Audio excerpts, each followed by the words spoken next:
Mind body medicine के online conference के इस अनूठे प्रयास का ये आखिरी और शाम का सेशन है, जिसमें मैं आप सभी का स्वागत करता हूं। नमस्कार और ओम शांति। ये बड़े सौभाग्य की बात है कि हमारे साथ बिहार राज्य के स्वास्थ्य मंत्री श्री मंगल पांडे जी हैं।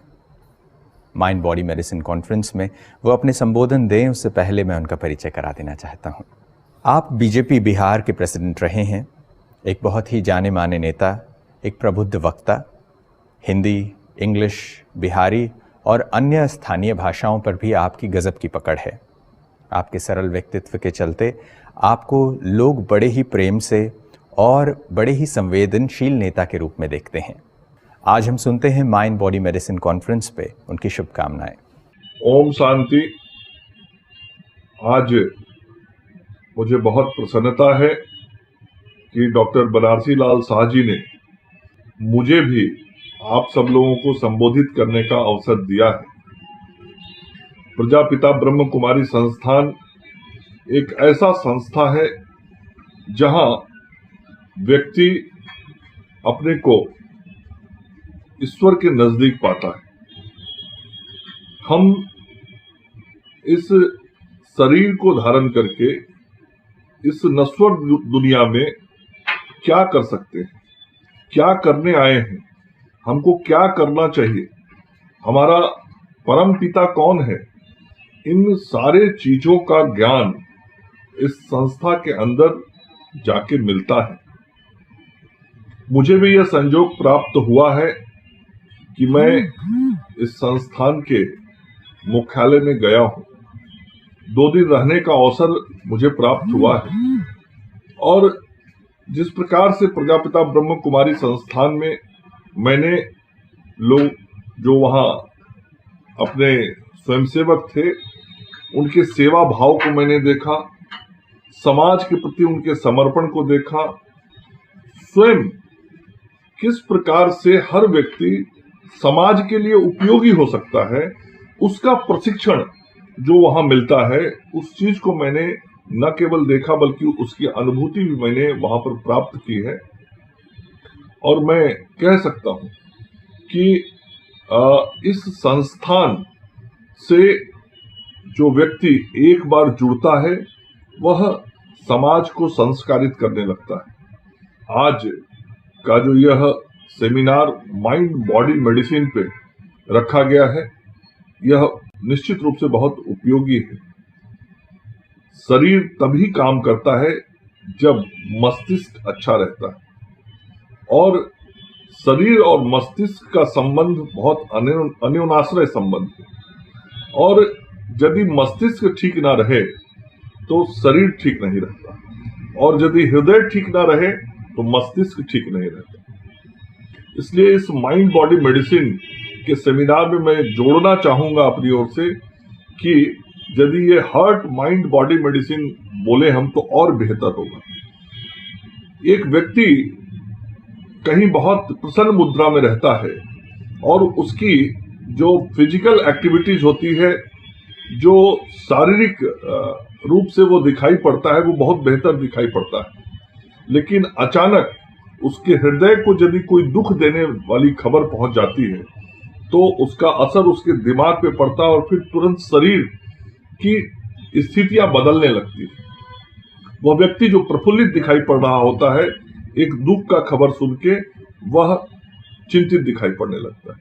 और एक चिंतित व्यक्ति को यदि कोई प्रसन्न करने वाला समाचार दे दे, यदि किसी को पुत्र की प्राप्ति ना हो रही हो बहुत वर्षों से और उसको ये समाचार मिल जाए कि हमें पुत्र की प्राप्ति हुई है, तो वह थोड़ा कष्ट में भी रहेगा, शारीरिक रूप से, मानसिक रूप से। तो हृदय को जो उसको सुख मिलता है, उसके कारण उसका मस्तिष्क और उसके शरीर के अंदर भी ऊर्जा का संचार हो जाता है और वह व्यक्ति न केवल बदला हुआ दिखाई पड़ता है बल्कि आगे आने वाले जीवन में भी उसके जो क्रियाकलाप होते हैं वो बहुत बदल जाते हैं।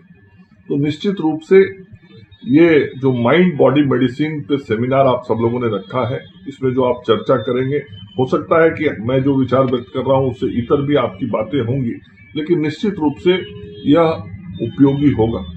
और प्रजापिता ब्रह्म कुमारी संस्थान के बारे में मैं इतना जरूर कहूंगा कि जब से मैं वहां से आया हूं, मैं भी ईश्वर को मानने वाला व्यक्ति हूं, लेकिन ईश्वर कहाँ है, किस स्वरूप में है, कैसे हैं, हम उनके नजदीक कैसे पहुंच सकते हैं, अपने आत्मा को उनसे कैसे जोड़ सकते हैं, यह जरूर हमने वहां सीखा और आने के बाद मेरे जीवन में भी बहुत परिवर्तन हुआ है।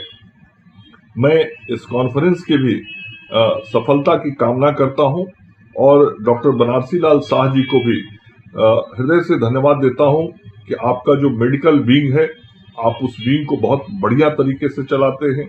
आपके अस्पताल परिसर को भी मैंने देखा था, किस सेवा भाव के साथ आपका 100 बेड का जो अस्पताल है वो वहां काम करता है। और यह संपूर्ण मेडिकल विंग साल में इस प्रकार के अलग अलग तरीके से कार्यक्रमों का आयोजन करके जागरूकता भी बनाए रखता है। और जो हमारे चिकित्सक हैं, उन चिकित्सकों के मन में भी इस सांसारिक दुनिया के प्रति और जो ईश्वर की शक्ति है उसके प्रति आपका जो संबोधन और उद्बोधन का कार्यक्रम चलता है, उससे भी हमारे चिकित्सक ऊर्जा प्राप्त करते हैं और ऊर्जा प्राप्त करके फिर समाज को सेवा देते हैं। आज पूरी दुनिया एक बहुत बड़े संक्रमण से लड़ रही है। कोरोना जैसी लड़ाई से हम लड़ रहे हैं और कोरोना की जो लड़ाई है वैश्विक लड़ाई है, पूरा देश लड़ रहा है। हम अपने प्रधानमंत्री आदरणीय नरेंद्र मोदी जी के नेतृत्व में बहुत मजबूती के साथ, समझदारी के साथ और दूरदर्शी सोच के साथ इस लड़ाई को लड़ रहे हैं। और इस कोविड के कारण जो पूरी दुनिया में लॉकडाउन हुआ विभिन्न देशों में, और हमारे देश के अंदर भी 2 महीने के आसपास लॉकडाउन में हम सब लोग जिए हैं। अभी भी पूरी तरीके से सामान्य परिस्थितियां नहीं बनी, अभी भी अनलॉक 1 चल रहा है। आगे धीरे धीरे परिस्थितियां बदलेंगी, लेकिन इन 3 महीनों में जो संपूर्ण व्यवस्थाएं बदली हैं, जो जीने का ढंग बदला है, रहने का ढंग बदला है, पढ़ने का ढंग बदला है, चलने का ढंग बदला है, व्यवसाय करने का ढंग बदला है, उद्योग चलाने का ढंग बदला है, उसने हमारे मन मस्तिष्क पे भी असर डाला है। आज चारों तरफ इस बात की चर्चा हो रही है इस कोविड काल में कि किस प्रकार से मन स्थिति को ठीक रखा जाए, और तरह तरह के जो मनोचिकित्सक हैं वो अपनी अपनी बातों को रख रहे हैं कि इस कोविड काल में जो आम आदमी है उसके मानस पर किस प्रकार का असर पड़ा है, माइंडसेट पे किस प्रकार का असर पड़ा है। और आज कुछ लोग ऐसी परिस्थितियों के कारण थोड़ा अवसाद भी महसूस कर रहे हैं, कष्ट भी महसूस कर रहे हैं, मानसिक परेशानी भी महसूस कर रहे हैं। तो ऐसे सेमिनार के माध्यम से मैं बनारसी लाल जी से यह अपील करूंगा कि ऐसे सेमिनार के माध्यम से आज जब संपूर्ण मानव समाज इस कष्ट को झेल रहा है, हम कैसे ऐसी परिस्थितियों में लोगों को मानसिक कष्ट से बाहर निकालें, इस पर भी इस सेमिनार में जरूर चर्चा होनी चाहिए, होगी ही, और उन बातों को हमको समाज तक पहुंचाना चाहिए। इस कार्यक्रम की सफलता की कामना करता हुआ मैं अपनी बात समाप्त करता हूं। ओम शांति। मंत्री जी का बहुत बहुत धन्यवाद। उन्होंने उनकी प्रेरणाओं से हमें संबोधित किया। हम आशा करते हैं कि आपका ये संबंध हमारे साथ यूं ही आगे बना रहे और आगे भी हम आपसे मिलते रहें। ये थे बिहार के स्वास्थ्य मंत्री श्री मंगल पांडे जी। इस बदलते दौर में हम सभी लोग कोशिश यही कर रहे हैं कि हम अपने स्वास्थ्य के प्रति ध्यान दें। जितना चीज़ें हम सुनते हैं, आजकल हम फ़ोन कॉल भी करते हैं, तो ये सुनने को मिलता है कि हम अपना ख्याल रखें। यानी अपने शरीर का ख्याल तो हम रखते ही हैं, मगर साथ साथ हमें अपने मानसिक स्वास्थ्य के बारे में, अपने आध्यात्मिक स्वास्थ्य के बारे में भी सोचना चाहिए। रोग निरोधक शक्ति यानी इम्यूनिटी एक ऐसी चीज़ है जिसके बारे में बहुत कम अध्ययन हुआ है और अध्ययन जारी भी है। ऐसे में स्पिरिचुअल इम्यूनिटी ये टॉपिक सुनते ही आपको क्या याद आता है? कभी आपने इसके बारे में सोचा है? अपने इम्यूनिटी के बारे में जो चीज़ें हम जानते हैं उसके नए परिप्रेक्ष्य देने के लिए हमारे साथ डॉक्टर मोहित गुप्ता हैं। मोहित गुप्ता प्रोफेसर ऑफ कार्डियोलॉजी हैं जीबी पंत हॉस्पिटल में न्यू दिल्ली से। आइए आज हम उनसे उनके विचार सुनते हैं जो दिल्ली से हमारे साथ जुड़ रहे हैं। ओम शांति। आज का बहुत सुंदर विषय है स्पिरिचुअल इम्यूनिटी। जैसा कि हम बचपन से ही जानते हैं, हम बड़े हुए और बचपन में ही हम सुनते रहे माँ बाप से, टीचर से कि भाई अच्छा खाओ, अच्छी तरीके से भोजन को ग्रहण करो, अच्छी अच्छी सब्जियां खाओ ताकि हमारी इम्यूनिटी बढ़े। तो शरीर की इम्यूनिटी बढ़ाना बहुत आवश्यक है। लेकिन ये इम्यूनिटी होती क्या है?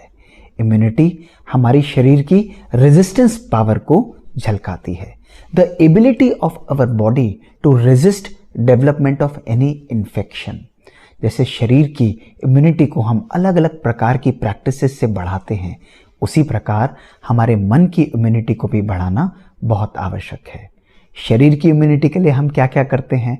हम अच्छा भोजन खाते हैं, हम डेली व्यायाम करते हैं। साइंस बताता है कि अच्छा भोजन, उचित व्यायाम हमारे शरीर की इम्यूनिटी को रोकने की शक्ति को, बीमारियों को रोकने की शक्ति को बढ़ाता है। इसी के साथ जब भी हम खेल कर आते हैं, स्कूल से आते हैं, तो हमारे मम्मी डैडी हमको क्या कहते हैं कि बच्चे हाथ धोकर बैठो, नहा धोकर आओ। तो ये छोटी छोटी प्रैक्टिसेस जो हैं हमारे शरीर की इम्यूनिटी को रोकती हैं, हमारे शरीर की इम्यूनिटी को प्रैक्टिकली बढ़ाती हैं। इसी प्रकार आज ये बहुत आवश्यक है समझना कि शरीर की इम्यूनिटी का तो हम लोग ध्यान रखते हैं ताकि हमारे शरीर को कोई इन्फेक्शन या बीमारी ना हो, लेकिन इसी के साथ क्या हम अपने मन का भी ध्यान रखते हैं?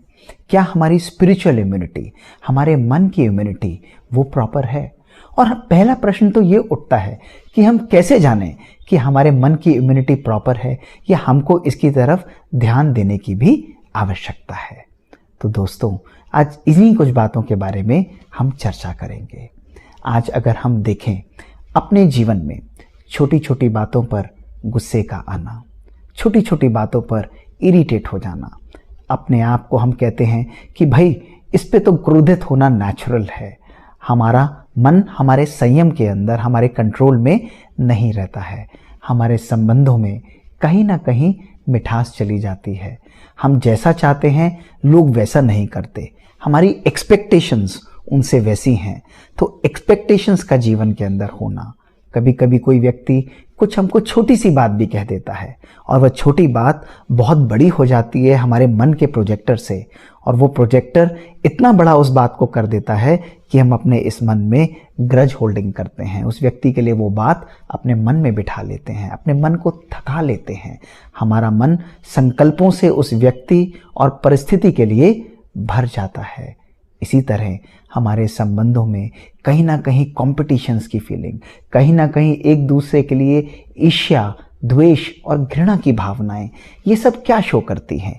ये शो करती हैं कि आज हमारा मन थक गया है। अगर हम एक बात ध्यान दें कि कोई भी चीज़ जो हम लगातार यूज़ करेंगे, जिसको हम आराम नहीं देंगे, आप घर की भी कोई अप्लायंस लीजिए, चाहे कोई बिजली की अप्लायंस हो या कोई और पंखा ही हो, या अपने फ्रिज को ही ले लीजिए, अगर हम उसको ज़रा भी आराम नहीं दें, उसकी क्लीनिंग ना करें, उसको साफ ना करें, उसका देख राख ना करें, तो क्या होगा? वो चीज़ खराब हो जाएगी या वो प्रॉपरली काम नहीं करेगी। आज इसी प्रकार हमने अपने मन का ध्यान नहीं रखा है, और जब हमने अपने मन का ध्यान नहीं रखा, अपने मन के संकल्पों को लगातार चलाया, अपने अनुसार नहीं चलाया, लेकिन परिस्थितियों ने हमारे मन को कंट्रोल में लेकर अपने अनुसार उसे ढाल लिया, और लगातार जब वो मन चलता रहा तो आज हमारा मन हमको सिग्नल देता है, वो कहता है कि भाई रुकना आवश्यक है, सोचना आवश्यक है, जीवन में संयम रखना आवश्यक है। और यही रुकना, यही सोचना, ये मौका है अपनी स्पिरिचुअल इम्यूनिटी की तरफ ध्यान देने का, अपनी स्पिरिचुअल इम्यूनिटी को बढ़ाने का। आज अगर हम देखें कि परिस्थितियां एक तरफ हैं, लेकिन आज मानव के मन की स्थिति एक तरफ है। आज मन की स्थिति कमज़ोर होने के कारण वही परिस्थितियां हमारे मन को बहुत पावरफुल तरीके से, कई बारी नकारात्मक तरीके से अफेक्ट करती हैं, और वो अफेक्ट करने के कारण हम कहते हैं कि हमारा थकान लगती है, हमारा कार्य करने का मन नहीं करता है, और यही जो है एक पुअर मेंटल या स्पिरिचुअल इम्यूनिटी को डिनोट करता है। और आज हम अपने जीवन में ही रिफ्लेक्ट करें कि कब तक हम इस प्रकार से चल पाएंगे। पहले तो समय और था कि हम नेगेटिव बातों को रख भी लेते थे, पर आज जब परिस्थितियां सब तरफ हम देखें नकारात्मक हैं, प्रेशर्स हमको स्वयं स्वयं से आता है। मानव अपने आप से भी संतुष्ट महसूस नहीं करता। जब हम परिवार में जाते हैं तो थक कर जाते हैं, और परिवार में भी संबंधों में कहीं ना कहीं कुछ ना कुछ छोटी छोटी बातों पर मन मुटाव हो जाता है। फिर वही बोझ लेकर हम अपने प्रोफेशनल वर्क की तरफ निकलते हैं, और वही बोझ वहाँ पर लेकर जाते हैं। छोटी छोटी बातें बॉसेस से, अपने कोलीग से होती हैं, तो वो प्रेशर भी हमको झेलना पड़ता है, सहन करना पड़ता है। इसी के साथ अपने जीवन के संबंधों को देखें। अपने जीवन के संबंध, अपने दोस्तों के साथ किस प्रकार के संबंध हम शेयर करते हैं, और फिर यही परिस्थितियां कभी कभी नेचर और हमारे पॉलिटिक्स की तरफ से, यानी गवर्नमेंट ऑर्गेनाइजेशंस की तरफ से भी हमको आ जाती हैं, रूल्स एंड रेगुलेशंस। सो सब तरफ से जब प्रेशर आता है, ये हमारे मन पर प्रभाव डालता है, तो ये शो करता है कि अगर हम प्रभावित हैं तो हमारे मन की इम्यूनिटी कम हो चुकी है। और अगर मन की इम्यूनिटी कम है तो आज आवश्यक है कि जीवन में उस संयम को दोबारा लाना। इस इम्यूनिटी को बढ़ाने के लिए कुछ ना कुछ यथार्थ कदम उठाना। आज समस्त विश्व जब सब तरफ बात करता है कि इम्यूनिटी बढ़ाइए, अच्छा भोजन खाइए, ये एक्सरसाइज करिए, तो उस वक्त हमें ध्यान रखना होगा कि संपूर्ण इम्यूनिटी यानी प्रॉपर वेलनेस का जो मूल आधार है वो है सबसे पहले अपने मन की शक्ति को बढ़ाना। जब तक हमारा मन सशक्त नहीं होगा, जब तक हमारा मन पावरफुल नहीं होगा, हम अपने मन को नहीं सिखाएंगे कि वो सकारात्मक रहे, हम अपने मन को आराम नहीं देंगे, उसको रेस्ट नहीं देंगे, तो वो प्रॉपरली काम कैसे करेगा। तो अगर हम अपनी स्पिरिचुअल इम्यूनिटी को बढ़ाना चाहते हैं तो इसके दो ही तरीके हैं। और वो तरीके क्या हैं कि या तो हम अपने मेंटल स्टेटस को, अपने मन को पावरफुल बनाएं, और दूसरा तरीका है हम परिस्थितियों को कंट्रोल करें या अपने अनुसार करें। आप बताइए कौन सा तरीका सही है? क्या लोग और परिस्थितियां आपके अनुसार हो सकती हैं? हो सकती हैं? मेरे ख्याल से ये कभी भी संभव नहीं है। और जब हम जानते हैं कि लोग और परिस्थितियां हमारे अनुसार नहीं हो सकते, दूसरा ऑप्शन क्या है कि हम स्वयं को ही इतना शक्तिशाली बनाएं कि कोई भी परिस्थिति हमारे मन पर प्रभाव ना डाले, या हमारी इम्यूनिटी इंटरनल इतनी स्ट्रांग और इतनी पावरफुल हो कि हमारा मन संपूर्ण हमारे रिएक्शंस को, हमारे लाइफ को कंट्रोल करे। आज ये समझना आवश्यक है कि आपका एक एक संकल्प, पूरे दिन आप 50 से 60 हज़ार संकल्प करते हैं, और उन 50 से 60 हज़ार संकल्प में केवल 5% ही हमारे संकल्प हैं जो कि सकारात्मक और पॉजिटिव हैं। तो अगर इस परसेंटेज को हम बढ़ाएं, अपने मन को संयम में लाएं, एक एक संकल्प को एक powerful atomic energy, positive energy की तरह हम उसको चार्ज करें, तो वह हमारे जीवन पर भी असर डालेगा, हमारे मन पर भी असर डालेगा, हमारे शरीर पर भी असर डालेगा, और यही वाइब्रेशंस जो हैं हमारे रिलेशंस, हमारे संबंधों में जाएंगी, और यही वाइब्रेशंस हमारे एनवायरनमेंट में भी फैलेंगी। तो मूल मंत्र है कि अपने मन को सशक्तिकरण बनाना, अपने मन को सशक्त करना। तो कुछ तरीके जो अपनी स्पिरिचुअल इम्यूनिटी को बढ़ाने के लिए बहुत आवश्यक हैं, वो आज हम चर्चा में लाएंगे। पहला और बहुत सुंदर तरीका वो है प्रॉपर डाइट। जैसे शरीर की इम्यूनिटी बढ़ाने के लिए उचित भोजन आवश्यक है, उसी प्रकार मन की इम्यूनिटी बढ़ाने के लिए भी किस प्रकार की इमोशनल डाइट हम कंज्यूम करते हैं ये भी देखना आवश्यक है।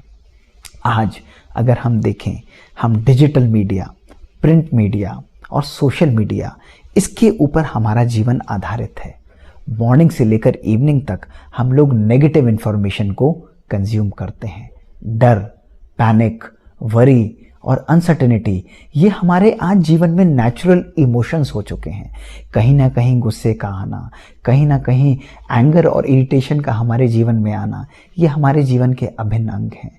सवेरे उठते ही हम social media, WhatsApp, Facebook, Twitter उसको खोलते हैं और उसी के साथ हमारा जीवन आरंभ होता है। कितनी इन्फॉर्मेशन हम अपने मन को दे देते हैं, और ज़्यादातर ये इन्फॉर्मेशन पॉजिटिव नहीं होती है, ये नेगेटिव होती है। आज के समय में जब हम एक बहुत ही अद्भुत और अद्वितीय दौर से गुजर रहे हैं, जहां हम लोग बहुत कठिनाइयों का सामना, मानसिक रूप से हमारी मानव जाति जो है आज पीड़ित है। तो बहुत आवश्यक है कि हम चेक करें कि अपने मन को हम किस प्रकार का भोजन खिलाते हैं। अगर हम डर और नेगेटिव भावनाओं की टॉक्सिक डोजेज अपने मन को देंगे, और ये डोजेज हम केवल अपने मन तक नहीं रखेंगे, हम इन डोजेज को उसी सोशल मीडिया के द्वारा अनेक लाखों आत्माओं को फॉरवर्ड करके उनको भी खिलाएंगे, तो फिर क्या होगा? ये डर हमारे तक सीमित नहीं रहेगा, ये सब जगह फैलेगा। और साइंस ये क्लियरली प्रूव कर चुकी है कि डर और पैनिक एंड अनसर्टेनिटी ये बहुत पावरफुल नेगेटिव इमोशंस हैं जो हमारी स्पिरिचुअल इम्यूनिटी को कम करते हैं। तो इसीलिए आज एक बहुत सुंदर हम संकल्प लेते हैं कि सवेरे मॉर्निंग में और रात को सोने से पहले 60-60 मिनट्स, इसको हम कहते हैं 60-40 और 60 प्रिंसिपल। पहले 60 मिनट हम किसी भी प्रकार के मीडिया का उपयोग अपनी दिनचर्या में नहीं करेंगे, और इसी प्रकार रात को सोने से 1 घंटा पहले अपने घर और अपने बेडरूम को कंप्लीटली ई फ्री जोन हम बनाएंगे। कोई भी नेगेटिव बात, कोई भी नेगेटिव भावना, कोई भी नेगेटिव न्यूज़ ना हम सुनेंगे और ना हम किसी को फॉरवर्ड करेंगे। जब हम ये प्रैक्टिस करते हैं तो हम अपने मन को रिलैक्स करते हैं। उस समय पर कुछ अच्छी पॉजिटिव बातें, कोई अच्छी किताब, कोई अच्छी म्यूज़िक जो आप सुनना चाहें वो आप सुन सकते हैं।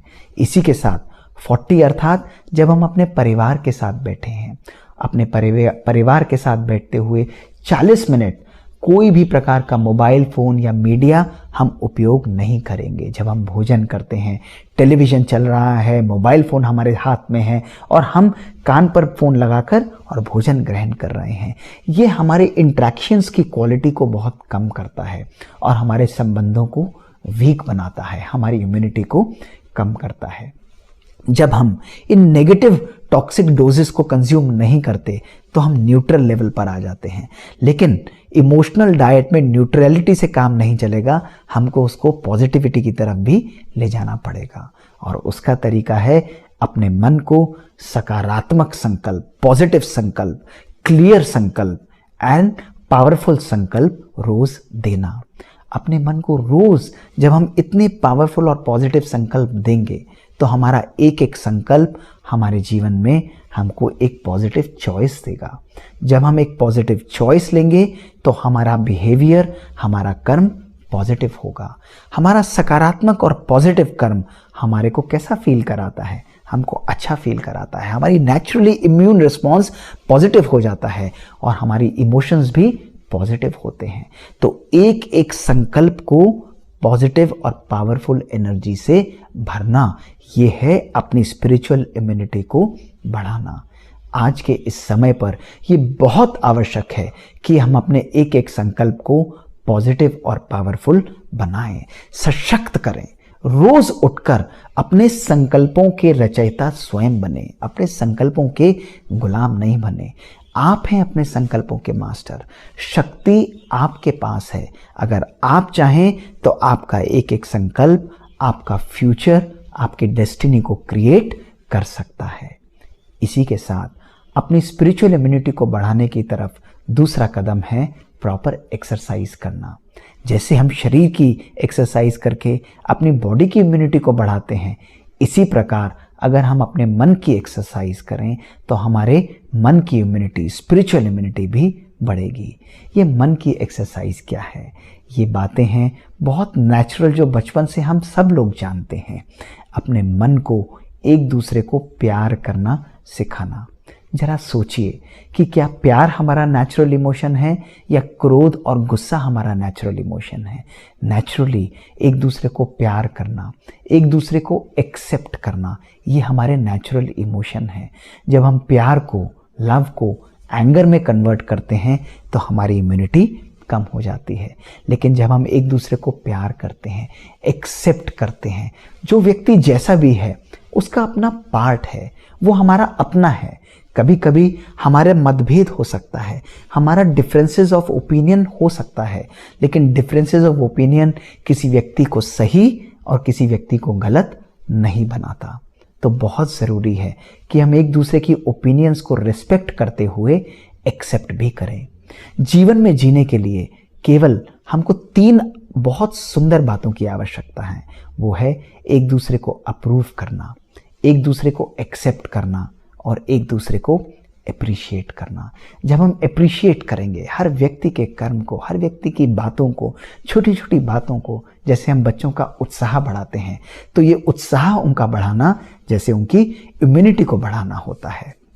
अपने संकल्पों को इतना पावरफुल और पॉजिटिव बनाएं कि वो वाइब्रेशंस के द्वारा हम अपने घर का एनवायरनमेंट, अपने मन का एनवायरनमेंट, अपनी सोसाइटी, अपने शहर का एनवायरनमेंट अपने संकल्पों के द्वारा परिवर्तित करें। दोस्तों, हम बातों में कभी कभी अपनी फीलिंग्स को हाइड करने की कोशिश करते हैं, लेकिन शब्द जो हैं वो मनुष्य की सच्ची फीलिंग्स को रिफ्लेक्ट नहीं भी करते हैं। लेकिन अगर हमारे संकल्प सशक्त और पावरफुल होंगे, अगर हमारे हर एक व्यक्ति के लिए, हर एक आत्मा के लिए शुभ और सकारात्मक संकल्प होंगे, तो वो पॉजिटिव ऑरा और सकारात्मक व्यक्तित्व हमारा भी बनाएंगे और ये ऑरा और वाइब्रेशंस लेकर हम किसी भी व्यक्ति के पास जाएंगे तो हम उसके जीवन में खुशी और शांति बिखेर देंगे।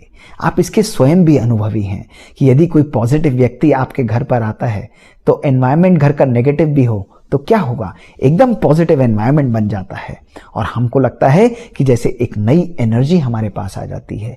ये जो फीलिंग है नई एनर्जी का आना, यही इंडिकेट करता है कि हमारी स्पिरिचुअल इम्यूनिटी बढ़ रही है, हमारी स्पिरिचुअल इम्यूनिटी पावरफुल हो रही है। तो दूसरी बात क्या हुई कि प्रॉपर एक्सरसाइज करना, एक दूसरे को थैंकफुल होना, परमात्मा का थैंक्स करना, अपने परिवार में सबका थैंक्स करना, सबका धन्यवाद दिल से करना कि आज सब मिलकर एक नए विश्व की कल्पना, एक नए विश्व, नए जीवन की कल्पना हम अपने जीवन में रचते हैं। दोस्तों, तीसरा स्टेप स्पिरिचुअल इम्यूनिटी को बढ़ाने के लिए बहुत आवश्यक है, वो है इमोशनल हाइजीन। आज हम देखें, जैसे हम जब खेल कर आते हैं तो इम्यूनिटी को प्रॉपर बनाने के लिए हम शरीर की सफाई करते हैं ना, हम सभी लोग शरीर को साफ रखना ताकि कोई कीटाणु हमको ना लगे। इसी प्रकार आज बहुत आवश्यक है कि हम अपने मन के हाइजीन को भी चेक करें। आज नेगेटिव लोग, नेगेटिव सिचुएशंस, नेगेटिव परिस्थितियां और नेगेटिव रिएक्शंस जब सब तरफ से हमारी तरफ प्रहार करते हैं तो ये अपने साथ एक नेगेटिव एनर्जी लाते हैं और जब हम इनको एब्जॉर्ब करते हैं, सुनते हैं, देखते हैं और हम इसको अपने जीवन का पार्ट बना लेते हैं तो हमारी इम्यूनिटी कम हो जाती है। अगर किसी व्यक्ति ने हमको कोई नेगेटिव बात बोली, अगर किसी व्यक्ति ने हमारे साथ कुछ बुरा किया तो क्या होगा, हम इस नेगेटिव बात को अपने मन में स्थान देंगे और अपने मन में स्थान देकर क्या होगा, हमारा मन नहीं रहेगा, हमारा मन खराब हो जाएगा, हमारा मन दुखी हो जाएगा। अगर ऐसे ही रोज किसी व्यक्ति की नेगेटिव बातों को हम अपने जीवन में स्थान दें और स्थान देते देते अपने जीवन में यही प्रक्रिया जारी रखें तो एक दिन ऐसा भी आएगा कि हमारा मन ना रहकर एक कूड़ेदान में परिवर्तित हो जाएगा। तो क्या आप चाहेंगे अपने इस सुंदर मन को, जहाँ से हमारे जीवन की रचना होती है, हम अपनी डेस्टिनी को स्वयं लिखते हैं, हम ऐसे मन को कूड़ेदान बनाएं? नहीं चाहेंगे ना। तो बहुत आवश्यक है कि रोज़ अपने मन की सफाई हम लोग करें। इसका बहुत सुंदर और सहज तरीका है हर आत्मा को क्षमा करना। कोई व्यक्ति कैसा भी करे लेकिन उसको क्षमा करें, क्योंकि हम जब किसी भी व्यक्ति को क्षमा करते हैं तो क्षमा करते हुए हम अपने जीवन में स्वयं के लिए शांति ले लेते हैं, अपने जीवन में एक्सेप्टेंस ले आते हैं, अपने जीवन में प्यार उस आत्मा के प्रति ले आते हैं। ये हमारी स्पिरिचुअल इम्यूनिटी को बढ़ाता है। और इसी के साथ इमोशनल डिस्टेंसिंग को भी फॉलो करें। यदि कोई नेगेटिव बीमारी है या कोई इन्फेक्शियस डिजीज़ वाला व्यक्ति है तो हम कभी उसके पास जाएंगे? हम नहीं जाएंगे ना। तो इसी प्रकार यदि नेगेटिव सिचुएशन या कोई नेगेटिव व्यक्ति हमारे पास है तो कभी भी अपने मन को उससे कनेक्ट ना करें, क्योंकि नेगेटिव एनर्जी से अपने मन को कनेक्ट करना अर्थात वो नेगेटिव फ्लो उस मन से हमारे मन में आने लगेगा। तो इसलिए इमोशनल डिस्टेंसिंग फॉलो करना बहुत आवश्यक है। जब ये मन से दूरी हम नेगेटिव भावनाओं के प्रति बना लेते हैं तो हम अपने मन को सिक्योर कर लेते हैं। और दोस्तों, आखिरी बात, जैसे आज हम अपने आप को प्रिवेंट करने के लिए हम डॉक्टर्स देखते हैं, या कई बार हम लोग नर्सेज या हेल्थ केयर वर्कर्स को भी देखते हैं, वो क्या करते हैं, एक प्रोटेक्टिव इक्विपमेंट पहनते हैं। हम जब किचन में काम करते हैं तो हम क्या करते हैं, हम कभी कभी ड्रेसेस पहनते हैं कि हम गंदे ना हों, वो हमारे लिए प्रोटेक्शन का काम करता है। इसी प्रकार आज बहुत ज़रूरी है कि हम अपने जीवन में इमोशनल प्रोटेक्शन को भी धारण करें। ये सबसे पावरफुल एंड यूटिलाइजेबल टूल है जो हमारे जीवन को सशक्त और ब्यूटीफुल बनाता है, हमारी इम्यूनिटी को बहुत पावरफुल तरीके से बढ़ाता है। दोस्तों, ये इमोशनल प्रोटेक्शन का अगर स्पिरिचुअल अर्थ हम समझें, ये मेडिटेशन का एक बहुत सुंदर प्रतिरूप है। जब हम स्वयं को शरीर नहीं समझकर एक आत्मा के रूप में देखते हैं, एक कॉन्शियसनेस के रूप में देखते हैं, जो मन, बुद्धि और संस्कार के द्वारा इस शरीर को चलाता है। मन सोच रहा है, संकल्प जनरेट कर रहा है, बुद्धि उस पर निर्णय कर रही है कि ये पॉजिटिव है तो मुझे करना है, नेगेटिव है तो नहीं करना है। और जब हम करते हैं तो हमारे संस्कार अच्छे बनते हैं। जब इस मन को, इस कॉन्शियसनेस को हम परमपिता परमात्मा से जोड़ते हैं, या हम कहें सुप्रीम कॉन्शियसनेस से जोड़ते हैं, तो इसी प्रोसेस को एक इमोशनल प्रोटेक्शन का रूप कहा जाता है, या मेडिटेशन का रूप कहा जाता है। ये मेडिटेशन हमारे संकल्पों की गति को स्लो करती है। ये मेडिटेशन हमारे संकल्पों की क्वालिटी को बढ़ाती है, क्योंकि जो भी चीज़ स्लो चलेगी उसकी क्वालिटी बहुत पावरफुल होगी, और ये हमारे संकल्पों को क्लियर भी बनाती है। आज साइंस क्लियरली बता चुकी है कि जब हम मेडिटेशन को अपने जीवन का एक अभिन्न अंग बनाते हैं तो हमारे ब्रेन में पॉजिटिव हार्मोन्स रिलीज होते हैं, जो कि सेरोटोनिन, डोपामीन और ऑक्सीटोसिन के रूप में होते हैं। ये हमारे खुशी के इंडेक्स को, हमारे मूड को पॉजिटिव बनाते हैं, हमारी इम्यूनिटी को बढ़ाते हैं। इसी प्रकार हमारे ब्रेन के वो केमिकल्स जो हमको शांत रखते हैं, लाइक गाबा, ये केमिकल्स भी मेडिटेशन और इमोशनल प्रोटेक्शन इंक्रीज करता है। और थर्ड, जब हम मेडिटेशन करते हैं तो हमारा ग्रे मैटर, जो हमारे ब्रेन का एक बहुत महत्वपूर्ण पार्ट है, जो हमारे डिसीजन मेकिंग पावर को, हमारे फोकस को, हमारे कंसंट्रेशन को, हमारे बिहेवियर को, हमारे मेमोरी को कंट्रोल करता है, हमारे इम्यून सिस्टम को कंट्रोल करता है, वो भी ग्रे मैटर मेडिटेशन के द्वारा बढ़ता है। तो जब हम मेडिटेशन करते हैं, ये हमारे लेफ्ट और राइट ब्रेन में, दोनों हेमिस्फीयर्स में एक बहुत ब्यूटीफुल सिंक्रोनाइजेशन लाता है। हम लोग लॉजिकल और क्रिएटिव ब्रेन को साथ यूज करते हैं, और ये हार्मनी हमारी स्पिरिचुअल इम्यूनिटी को बहुत हाई लेवल पर ले जाती है।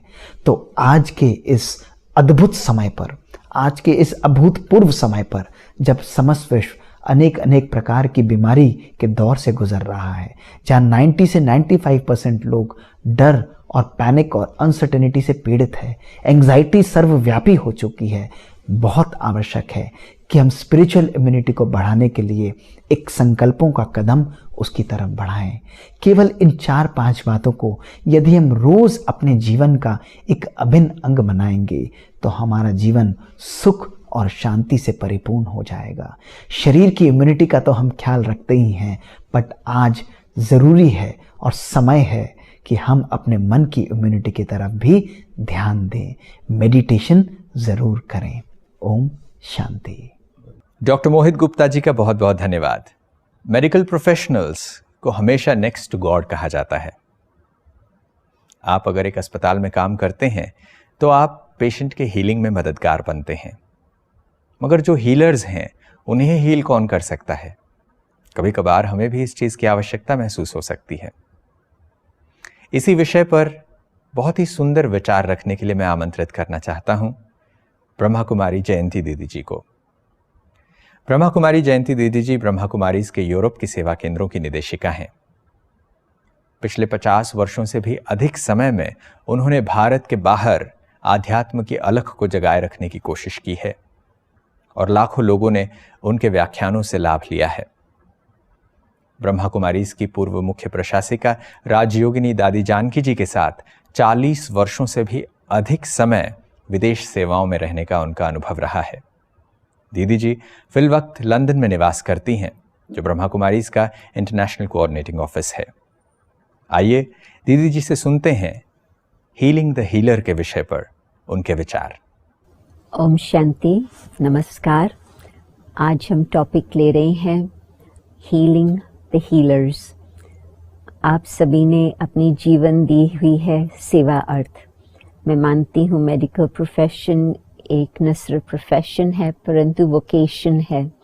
अंदर के मन में ये भावना होती है कि हम औरों के दुख दर्द को समाप्त करें, और आप फिर न अपना समय देखते हैं, न भोजन देखते हैं, न कुछ और बातों को देखते हैं, परंतु पूरा ही फोकस रहता है कि हम पेशेंट्स के लिए जितना हो सके उन्हों की जान बचाएं, उन्हों को हर प्रकार से मदद करें ताकि जितने भी दिन हो वो आराम से थोड़ा जिए। परंतु आजकल मैंने ये भी देखा है कि पॉपुलेशन के हिसाब से, या ये भी कहें कि बीमारियों के एक्सप्लोजन के हिसाब से, जिस तरह से पहले बीमारियां नहीं थी वो आज बहुत सारी वायरसेस भी आ गई है, सबकी इम्यूनिटी भी बहुत कम हो गई है, pollution of the air, water, food, सब बातों के कारण। तो फिर मरीज भी ज़्यादा हो गए हैं। Population plus expansion of illnesses, दोनों बातों के कारण कारोबार बहुत ज़्यादा ही बढ़ गया है। तो उसमें एक बहन को मैं जानती हूँ, वो सवेरे जाती है और कभी कभी शाम को तो नॉर्मल टाइम पर 7 बजे 8 बजे लौटती है। उसको अपना बच्चा भी है तो थोड़ा समय उसको भी दे पाती। परंतु ये कोविड के दिनों में तो वो रात्रि को 1 बजे 2 बजे घर आ रही है। तो आप सोचो कि कब तक ऐसे चल सकता। तो परंतु उसके अंदर स्पिरिचुअल पावर बहुत है, तो उसको 2 घंटे भी आराम होते हैं। तो कहती है कि वो 2 घंटे भी मेरे लिए बहुत फ्रेशनेस आ जाती है, क्योंकि उसने अपनी स्पिरिचुअलिटी को बहुत हाई लेवल पर रखा है। परंतु सब तो ऐसे नहीं कर पाएंगे, और वो भी अभी तक तो जवान है और आगे कहाँ तक कर सकेंगी। तो कहने का मतलब कि जो हीलर है उन्हों को अपने ऊपर भी थोड़ा ध्यान देना बहुत ही आवश्यक है। अपना समय ऐसे टाइम टेबल निकालें जो इंटरनल स्पिरिचुअलिटी की शक्ति से उन्हों को आराम मिले। आप सोचो कि जबकि ऐसी सिचुएशन आती है जब कोई डिफ़िकल्ट डिसीजंस लेना होता है, माइंड की क्लैरिटी नहीं होती, तो फिर उस समय दूसरे की जान आपके हाथ में है, क्या करें क्या न करें। तो डिसीजन के लिए, क्लैरिटी के लिए अपनी बुद्धि को बहुत ही शक्तिशाली बना करके रखना होता है। मैं कोई फिजिकल पावर की बात नहीं बता रही हूँ, परंतु इंटरनल स्पिरिचुअल कैपेसिटी की बात। और हाँ, अपना आराम का भी समय आवश्यक चाहिए, नहीं तो बर्न आउट होगा तो फिर आपका कार्य कौन और संभाल सकता। और फिर साथ साथ रेस्ट, अपना न्यूट्रिशन, ये तो आप सब जानते ही हैं, परंतु उसमें मैं ये एडिशन करेंगी, स्पिरिचुअल कैपेसिटी बिल्डिंग भी बहुत ही आवश्यक है। एक्सरसाइज से हम मसल कैपेसिटी को बढ़ाते हैं और स्पिरिचुअलिटी से हम अपने इंटरनल स्पिरिचुअल मसल्स को स्ट्रॉन्ग करते हैं। उसमें मैं समझती हूँ खुद के लिए साइलेंस का टाइम, खुद के लिए अपना कुछ स्पिरिचुअल मटेरियल पढ़े ताकि फिर बुद्धि को वो नरिशमेंट मिले।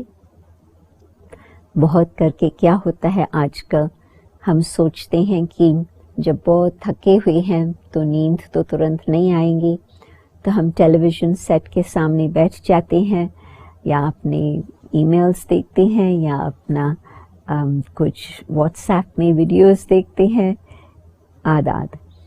परंतु मैंने देखा है कि ये सब जो तरीके हैं वो कोई वास्तव में रिलैक्सेशन नहीं लाते हैं। टेलीविज़न पर तो जो उसकी जो ब्लू लाइट और इमिशंस आती है, रेडिएशन आता, उससे भी ब्रेन को कोई आराम नहीं मिलता, रिलैक्सेशन वास्तव में नहीं मिलती। आप लोग ही उसकी उन बातों को अधिक मेरे से जानते हो। और जो अपना स्मार्टफोन्स है या कंप्यूटर्स है आदि, उससे भी जो इमिशंस आते हैं, रेडिएशंस आते हैं, उसमें तो और ही एनर्जी को बुद्धि से खींच लेता है, ब्रेन को और ही कम ताकत मिलती। और फिर उसमें जो कुछ देखते हैं आजकल तो 95% में कहेंगे is bad news, negative news. तो वो जो हम सारा अब्सॉर्ब करते रहते हैं, अच्छा चलो न्यूज़ तो छोड़ो, कहीं कहते हैं आजकल हमको न्यूज़ तो देखना ही नहीं है, सुनना ही नहीं है, मालूम है संसार में घमसान चल रहा। परंतु मानो कि आप रिलैक्सेशन के हिसाब से कुछ मूवी देखते हो, उसमें आप सोचो वायलेंस का कितना परसेंटेज है, तो वो हमारे ब्रेन पर और हमारे बुद्धि पर क्या इम्पैक्ट कर रहा होगा। तो उसमें कुछ भी रिलैक्सेशन नहीं है और ही तनाव बढ़ता है, जिस कारण से चलो आपको 2 घंटा 3 घंटा नींद का भी मिले तो उसमें भी कोई आपको फ्रेशनेस नहीं महसूस होंगी। और उसके बाद जब भी फिर आप काम पर पहुँचे और आपको डिसीजंस लेनी है, तो उस समय बुद्धि की जो ताकत है, ब्रेन की जो कैपेसिटी है, वो डिमिनिश्ड है। तो कई बार डिसीजंस भी हो सकता है कि जितना एक्यूरेट होनी चाहिए वो नहीं हो पाती हैं। टीम भी होती है तो भी टीम के अंदर भी same situation, everyone's under stress, everyone's under negative attack from vibrations and radiation, तो उसका भी कोई बहुत ज़्यादा फ़र्क नहीं पड़ता है, मैं मानती। तो बर्नआउट हमें ना हो, स्ट्रेस फैक्टर ना आए, ब्रेन और बुद्धि दोनों ही हमारी फ्रेश रहे, उसमें मैंने देखा है कि मेडिटेशन का बहुत ही आवश्यक रोल है। एक प्रैक्टिकल एग्जाम्पल मैं बताती हूँ। बहुत समय पहले एक बहुत प्रसिद्ध डॉक्टर जो अफ्रीका में बहुत गरीबों की सेवा कर रहा था, इंग्लैंड का ही एक भाई था, तो वो दादी के साथ, दादी जानकी के साथ मिले। दादी उस समय शायद 70s में थी और वो भाई तो 50s में कुछ होगा। तो दादी से जब मिले तो दादी ने तो उसको बहुत प्यार से कहा कि आपने तो बहुत सारी सेवाएं की है। तो उस समय भी कहा कि हाँ दादी जी, सेवा की भावना तो है और अभी तो खूब चल रही है सेवा, परंतु मैं आगे का भी सोचता हूँ कि ये कब तक हो सकता। और फिर लिटरली करीब 15 साल के बाद जब फिर दोबारा दादी से मिला तो हम लोगों ने तो पहचाना ही नहीं, क्योंकि 15 साल में टू मच एजड, बहुत ज़्यादा एजड ही हो गया था। तो दादी ने पूछा कि अभी आप क्या कर रहे हो? तो कहा दादी, जो बात मैंने सोची थी वही बात हो गई, जो फिर मैं आगे कर नहीं पाया। और आपने मुझे उस समय भी कहा मेडिटेशन सीखने के लिए, परंतु उस समय भी मैंने सोचा कि मुझे समय नहीं है तो मैं उसमें टाइम नहीं दे सकता हूँ। तो अभी मैं सोचता हूँ कि मैं तो इतना एजड हो गया और बर्नआउट के कारण आखिर मुझे वो काम छोड़ना पड़ा, परंतु आपको मैं देखता हूँ कि आप बिल्कुल ज़्यादा बुजुर्ग नहीं लग रहे हैं। तब तक तो दादी 85-86 तक तो पहुँच गई थी शायद। आप वही जवान लग रहे हैं, आपके नैनों में वही रोशनी नज़र आ रही है, बहुत फ्रेश लग रहे हैं। और आपने भी तो इतनी सेवाएं की है इतने समय तक, मेरे से अधिक, क्योंकि दादी की सेवाएं वास्तव में बचपन से ही शुरू हो गई थी। वो बीमारों को जा कर के प्रार्थना करती थी, सुखमणि लेकर के उनको सुना करके, फिर थोड़ा पानी पिलाती थी, कोई और मेडिकेशन तो नहीं देती थी, परंतु वो बचपन से ही उसको पता नहीं कैसे वो सेवा भावना के बहुत संस्कार थे। तो बचपन में भी सेवा भावना रही, फिर और आगे बढ़ते बढ़ते फिर तो जब वो अपना ईश्वरीय कार्य में जीवन समर्पण किया तो उसमें भी दादी के जीवन में सदा ही एक्सटर्नल हिसाब से कहेंगे हार्ड वर्क, इंटरनल हिसाब से वो सदा हंसती कहती थी, मैं तो जो सेवा करती थी मुझे उसका बहुत मेवा मिलता था, मुझे तो परमात्मा का प्यार और शक्ति ऐसे मिलता था जो कभी मुझे लगा ही नहीं कि मैं कोई थक गई हूँ। और फिर हमसे पूछती थी, क्योंकि हम तो दादी के साथ बहुत वर्ष रही, तो कहती थी क्या आपने देखा है मैं थकी हुई हूँ? तो मैंने तो देखा था कि दादी सवेरे से रात्रि तक सेवा में लगी रहती। कई दिन तो दादी 18 घंटे काउंसलिंग करती थी या टीचिंग करती थी, मैंने हिसाब किया था, सवेरे से लेकर रात्रि तक। और उस बीच में दादी की नरिशमेंट फिजिकल हिसाब से तो बहुत ही मामूली सी रहती थी। हाँ, बाकी दादी को एक्सरसाइज का, वॉकिंग का इंटरेस्ट था, तो दादी वॉकिंग तो करती थी। परंतु उसने इस डॉक्टर को एक और बात बताई, कहा कि जब मैं सेवा करती हूँ मैं अपनी एनर्जी नहीं यूज़ करती हूँ, मैं सोचती हूँ कि मैं निमित्त हूँ। तो फिर भगवान की जो शक्ति मिलती थी उस शक्ति को मैं कार्य में लगाती थी। यदि मैं सोचती थी मुझे करना है तो मुझे दिमाग से भी सोचना पड़ता था, बुद्धि भी उसमें लगानी पड़ती थी, और कोई फिजिकल बात होती थी मैं सोचती थी कि अभी मैं इतनी बुजुर्ग हूँ, कैसे मैं अपनी फिजिकल शक्ति दे सकूं। परंतु ये सब बातें मेरे मन में नहीं होती। मेरे मन में होता जो कार्य सामने आया है, तन से, मन से, शरीर से, कैसे से भी मुझे करना है, मैं निमित्त हूँ। तो निमित्त मात्र समझने से जैसे कि मैंपन जो निकल गया, भगवान की शक्ति मिल रही है, सर्वशक्तिवान को ये कार्य कराना है, तो वो कार्य कर रहा है, करा रहा है। तो मैंने अपनी शक्ति कुछ खर्च नहीं की, और ही परमात्मा की शक्ति मिली, और जिन आत्माओं की सेवा हुई उन्हों की मुझे दुआएं मिली। तो जब हम दुआएं जमा करते हैं तो वो दुआएं भी हमें बहुत शक्ति देती है। तो दादी ने जब डॉक्टर को ये बात एक्सप्लेन की, वो ऐसे ऐसे करने लगा और समझ रहा था कि हाँ दादी बिल्कुल जो अपना अनुभव है वो मुझे सुना रही है। तो उसने कहा, दादी अभी तो मेरा समय है, तो अभी तो मैं अवश्य ये बातें सीखूंगा। तो कहने का मतलब कि यदि हम कितनी भी सेवा करें, परंतु थोड़ा सा तो कॉन्शियसनेस होता है कि मैंने किया, अहंकार की बात नहीं आती, सिर्फ आता है कॉन्शियसनेस, मैं कौन हूँ, मैं डॉक्टर हूँ, मुझे सेवा करनी है। परंतु जिस घड़ी ये संकल्प आता है कि मैं निमित्त हूँ, हाँ दवा देना मेरा काम है या सर्जरी करना मेरा काम है, परंतु वो सुप्रीम हीलर वो हमारे द्वारा कार्य कर रहा है।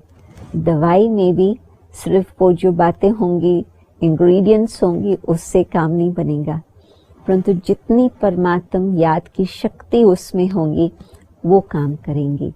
सर्जरी में भी हाथ इतना एक्यूरेट चलेगा जैसे कोई मेरा हाथ पकड़ के चला रहा है।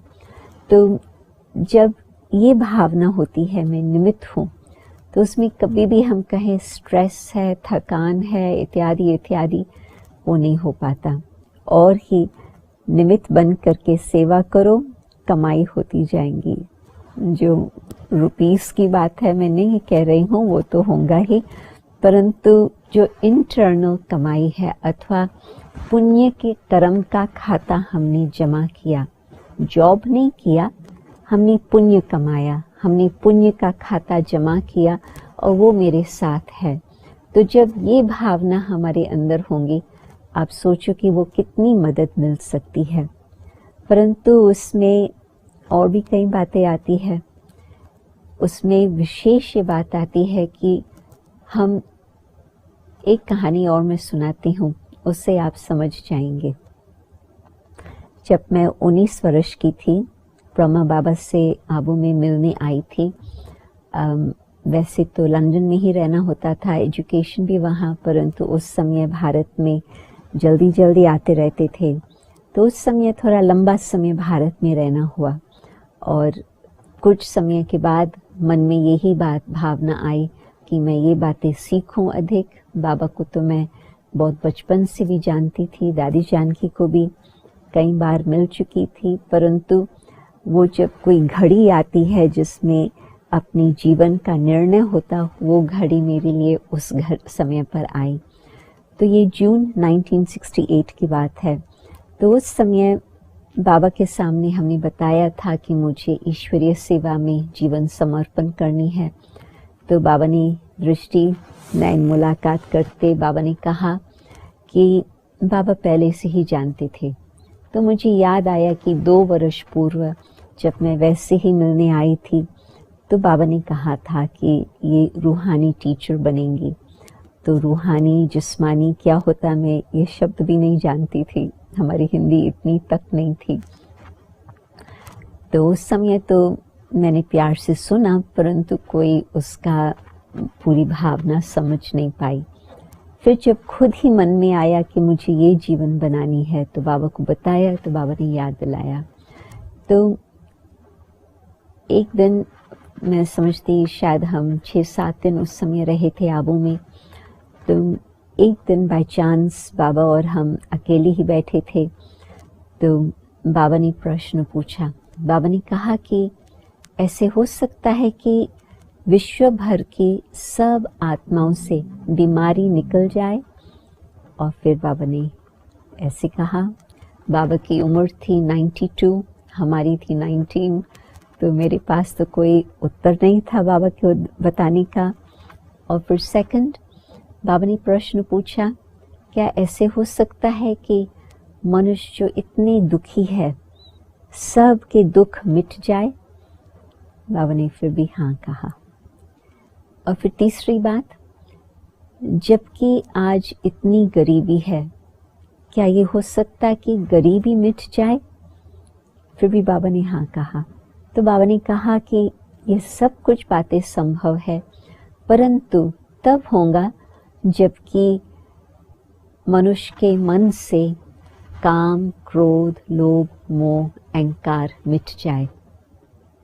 जब ये बातें मन से मिट जाएंगी तो फिर हाँ, हर इंसान यदि ऐसे जीवन में परिवर्तन लाए तो विश्व में कोई बीमारी नहीं रहेंगी, कोई गरीबी नहीं रहेंगी और कोई दुख नहीं रहेगा।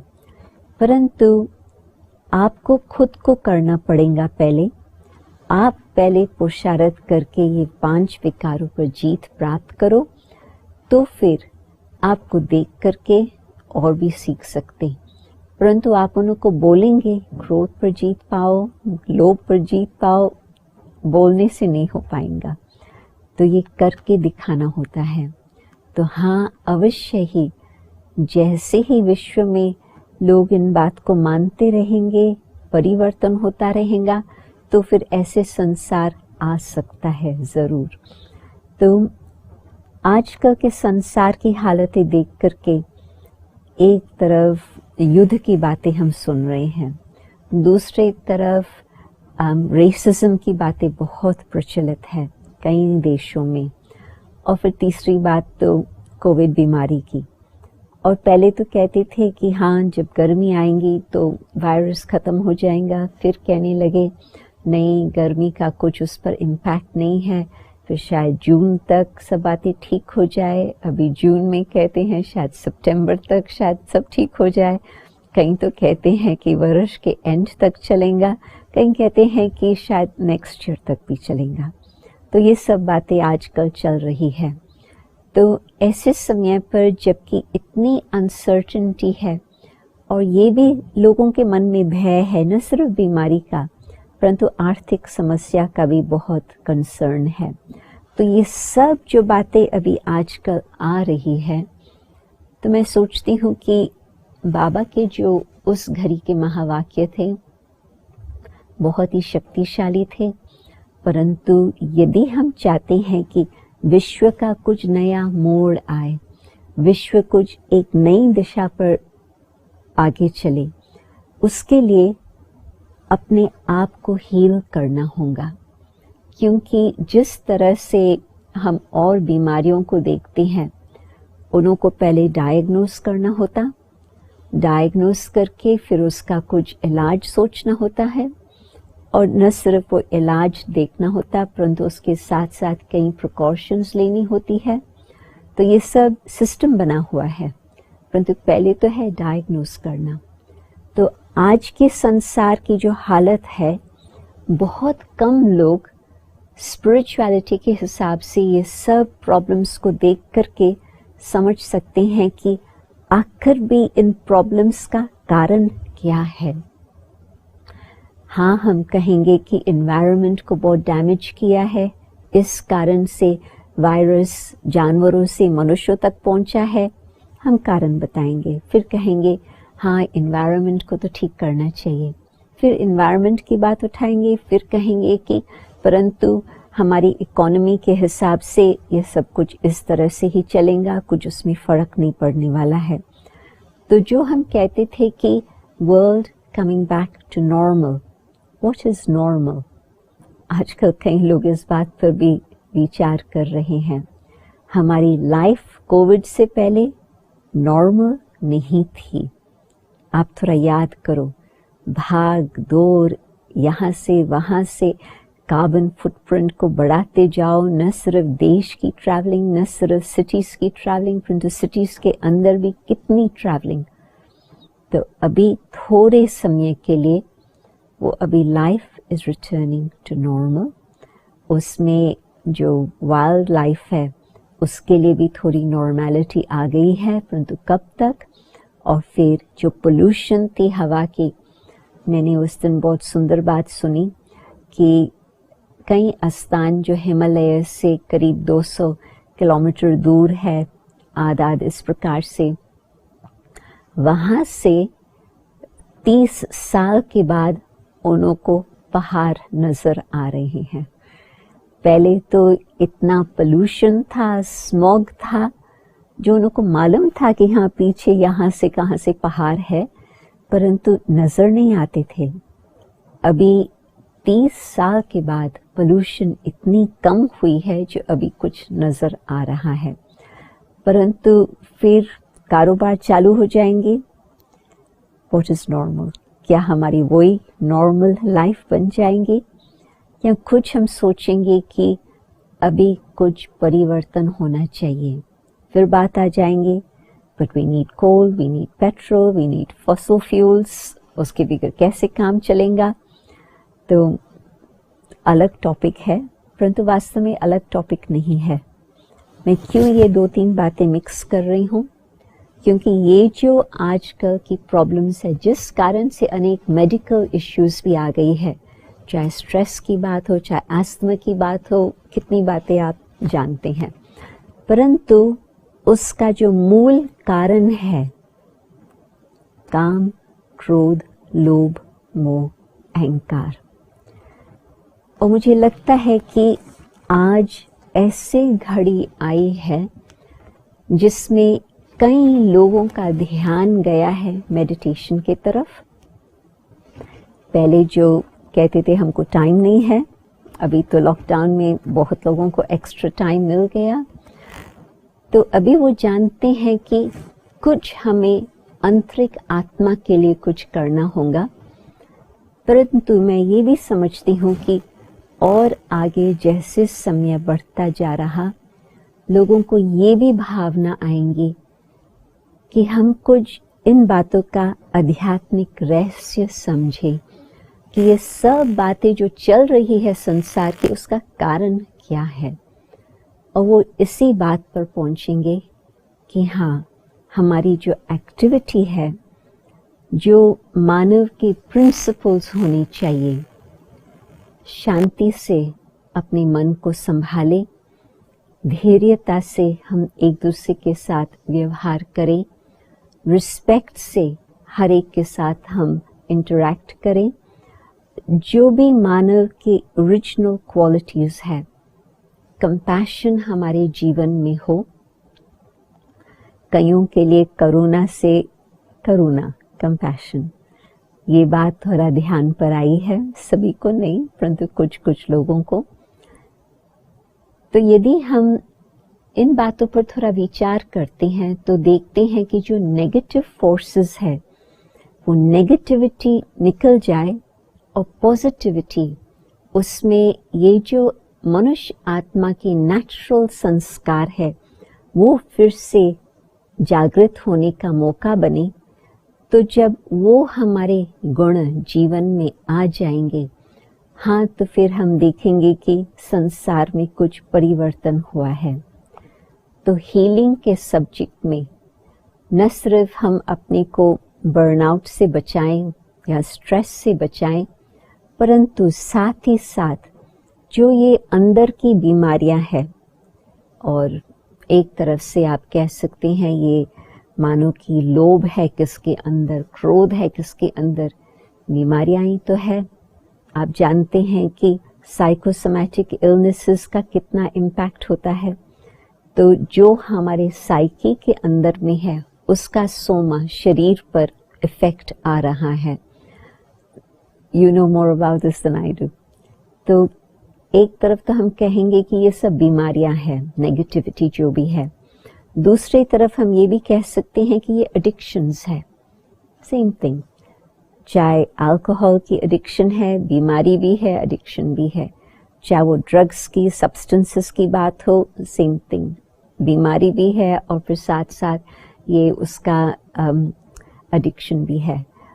परंतु हम लोगों ने इतना तक नहीं सोचा था कि ये विकार जो है, नेगेटिव इविल फोर्सेस जो है अपने अंदर ही, ये बीमारी भी है और एडिक्शन भी है। मानो कि जितना आप इसको यूज करो उतना आप उस पर और अधीन बनते जाते। क्रोध, पहले जब आप छोटे थे तो चलो थोड़ा बहुत क्रोध आता था, फिर वो संस्कार, वो आदत, वो स्वभाव बढ़ता गया और आज कहाँ तक पहुंचा है। इंडिविजुअल हिस्ट्री हर एक की अलग अलग होंगी, परंतु कुछ अंश तक you can identify with it. Ego पहले जितना था और आज जितना है वो भी हम देखते हैं, वो भी एक आदत पड़ जाती है ईगो से, मैंपन से बात करने की। तो अभी इन बीमारियों को कैसे हील करें, कैसे एडिक्शन से हम निकल सकें।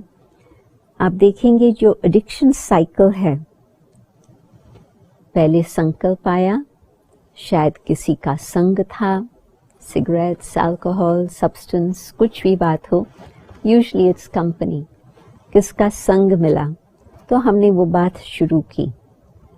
और पहले तो थोड़ा संकोच भी हुआ, परंतु एक बारी वो कर लिया, फिर second time it's much easier.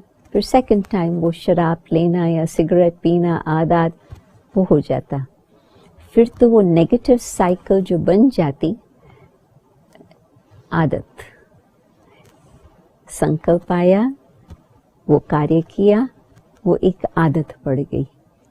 और हर समय जबकि वो एक्शन में आता है तो उसका डोज और अधिक चाहिए to get the same results.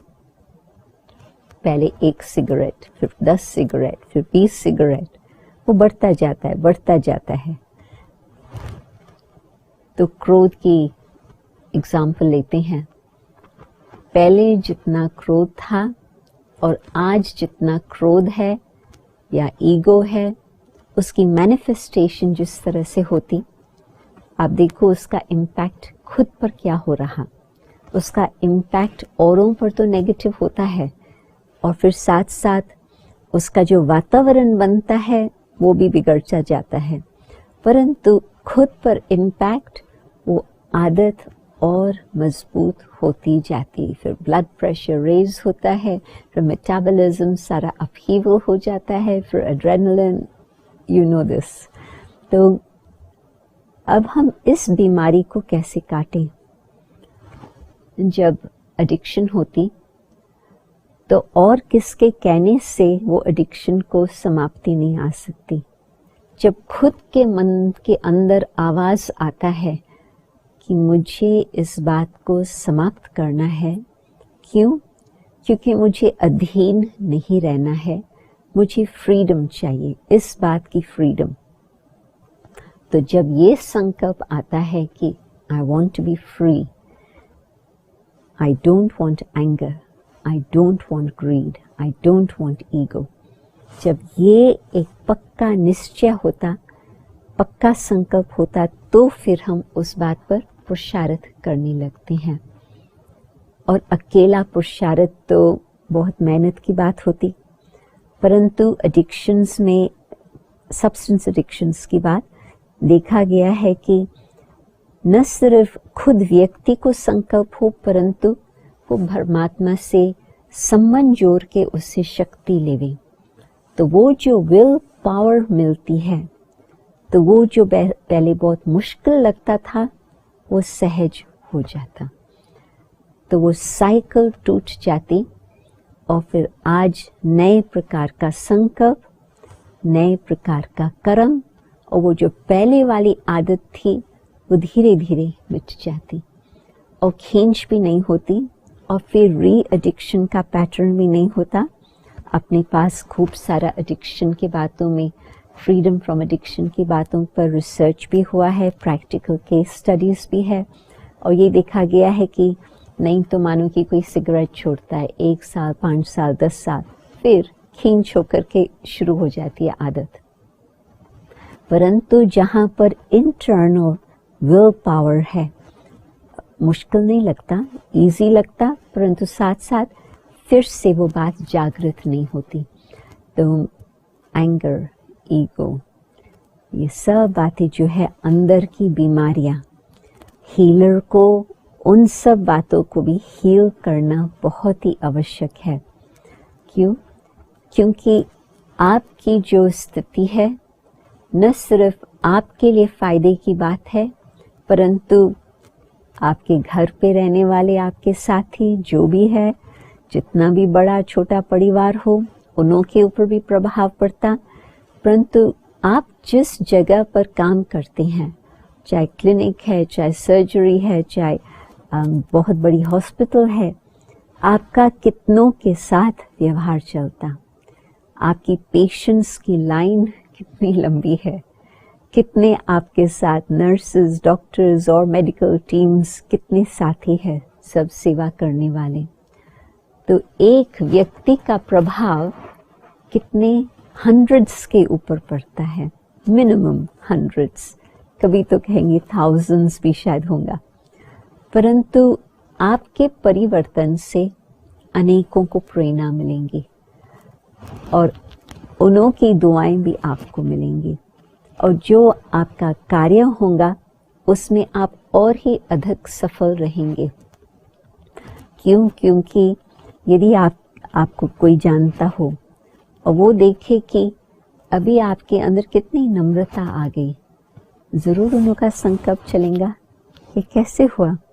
तो शायद किसी को हिम्मत भी होगी, कईयों को तो हिम्मत ही नहीं होगी, परंतु कईयों को शायद इतना नज़दीक संबंध होगा तो आपसे पूछेंगे कि हम देख रहे हैं कि इतना परिवर्तन है, कि कैसे वो परिवर्तन आया, तो आप बता सकेंगे अनुभव।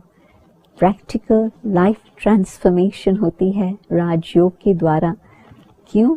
क्योंकि योग का मतलब ही है जोड़ना, और जिस समय बुद्धि हमारी परमात्मा के साथ जुट जाती है, परमात्मा की याद में, और शब्द को भूल जाओ, मेडिटेशन भूल जाओ, योग शब्द भूल जाओ, कॉम्प्लिकेटेड बातें छोड़ दो, याद करना मैं कौन हूँ, और याद करना वो मेरा माता पिता परम आत्मा कौन है।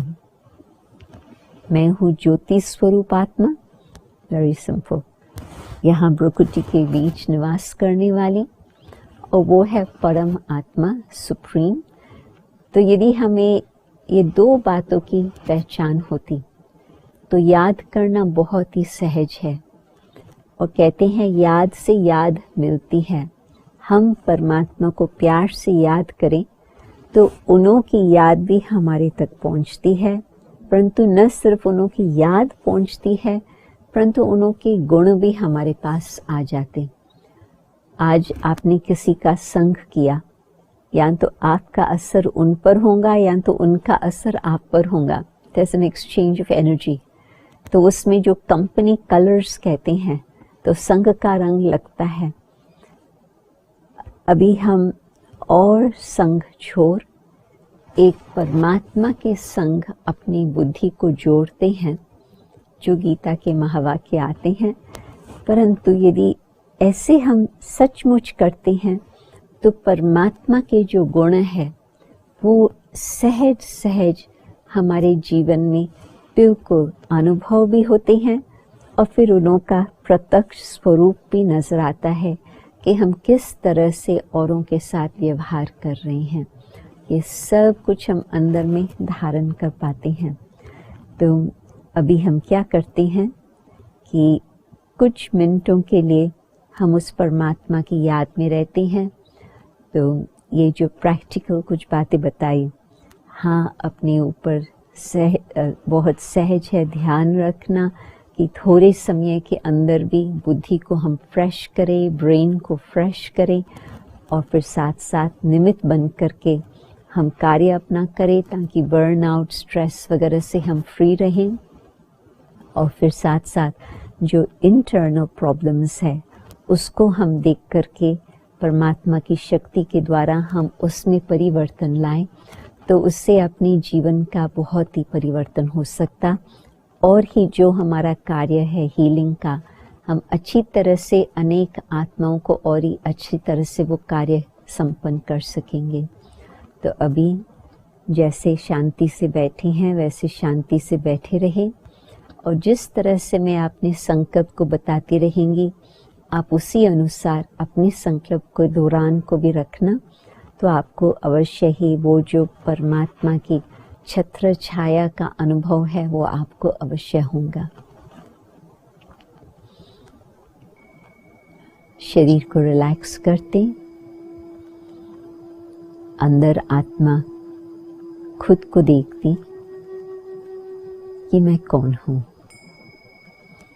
मैं हूँ ज्योति स्वरूप, प्रकृति के बीच चमकता हुआ तारा। ये शरीर अलग है, मैं आत्मा अलग हूँ। और जब खुद को इस आत्म स्थिति में स्थित करते तो एक नई प्रकार का अनुभव होने लगता,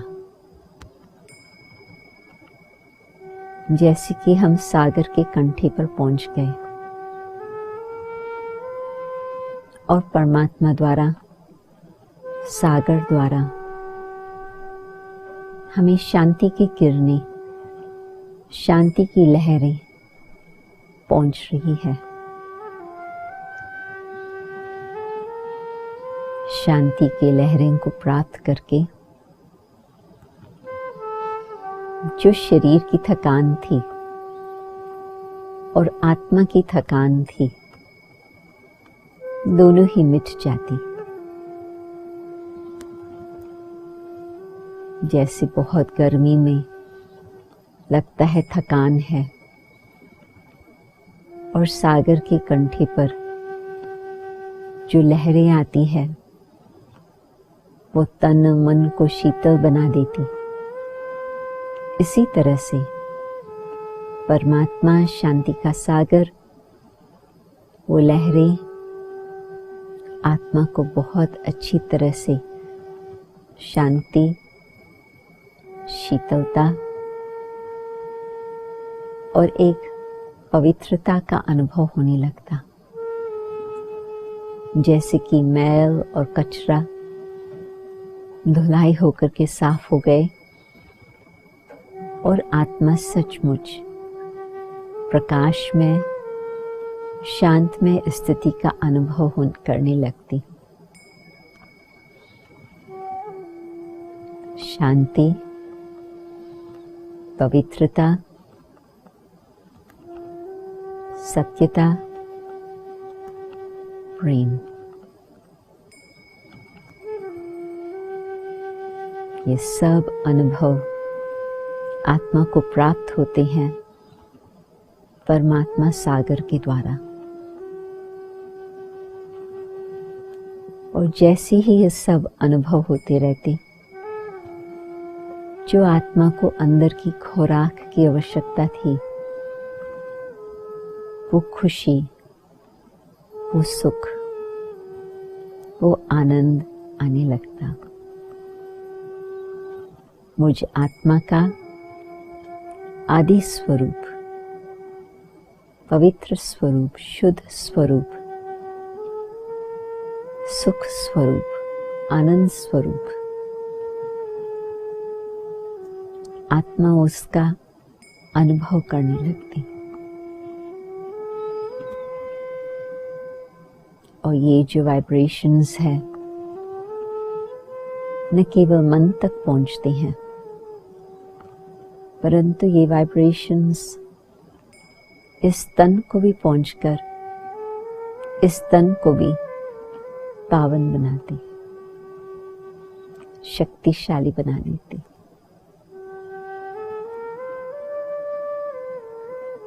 और ये वाइब्रेशंस विश्व में फैलते और विश्व का भी परिवर्तन बहुत तीव्र गति से होने लगता, ताकि सारे विश्व में ऐसी सुख, शांति, संपन्न स्थिति बन जाए।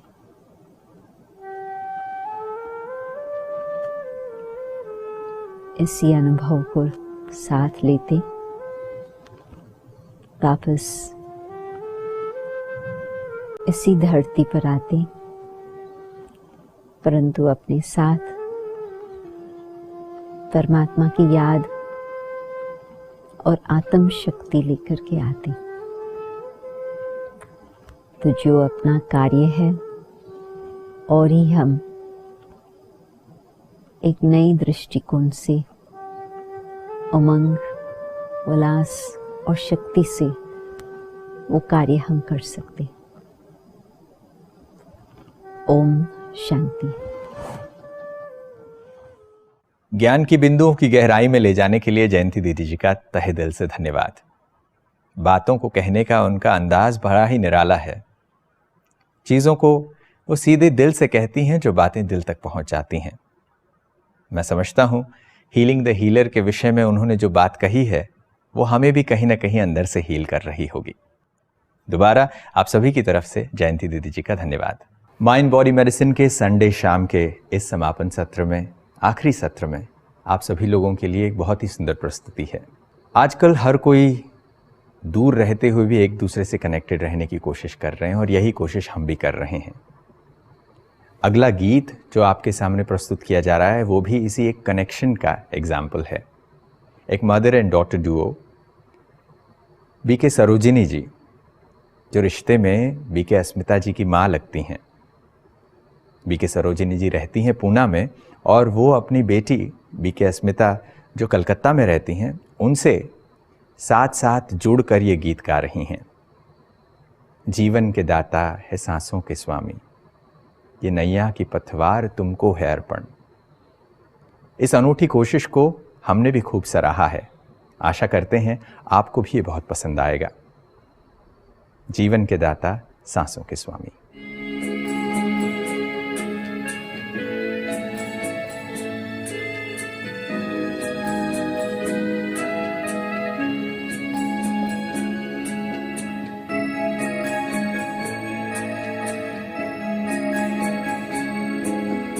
जीवन के दाता, सांसों के स्वामी, ये नैया की पतवार तुमको है अर्पण।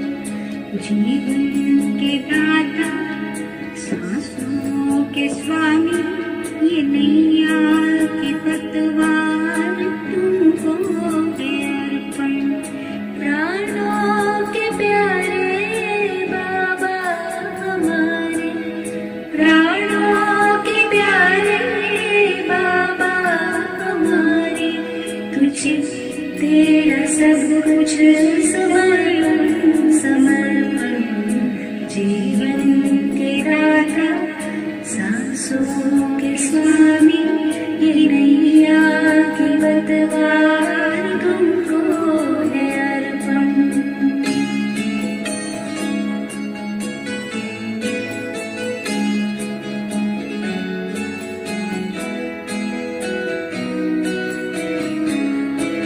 सदा के साथी सच्चे सहारे तेरे ही रहेंगे, तुम्हारे श्रीमत पे चलते रहेंगे, कहेंगे जो भी हम वो करते रहेंगे। दिल के दिलारा दिल से हम कहते, दिलों ऊंचा से बाबा तुझ पे है अर्पण। प्राणों के प्यारे बाबा हमारे, तुझे तेरा सब कुछ समर्पण समर्पण। जीवन के दाता सांसों के स्वामी ये नैया की पतवार तुमको है अर्पण।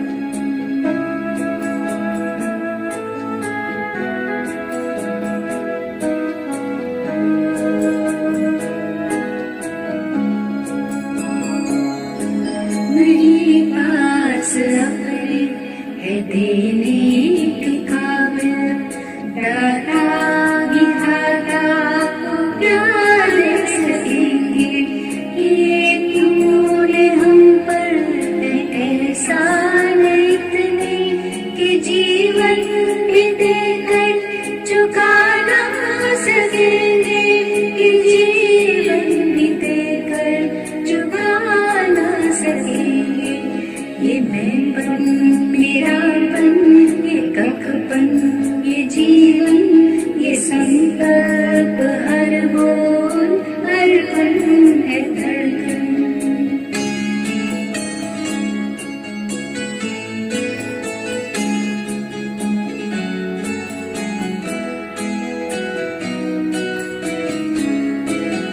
तू आश विश्वास बल है भरोसा, तू बाबा संसार साकार सपना।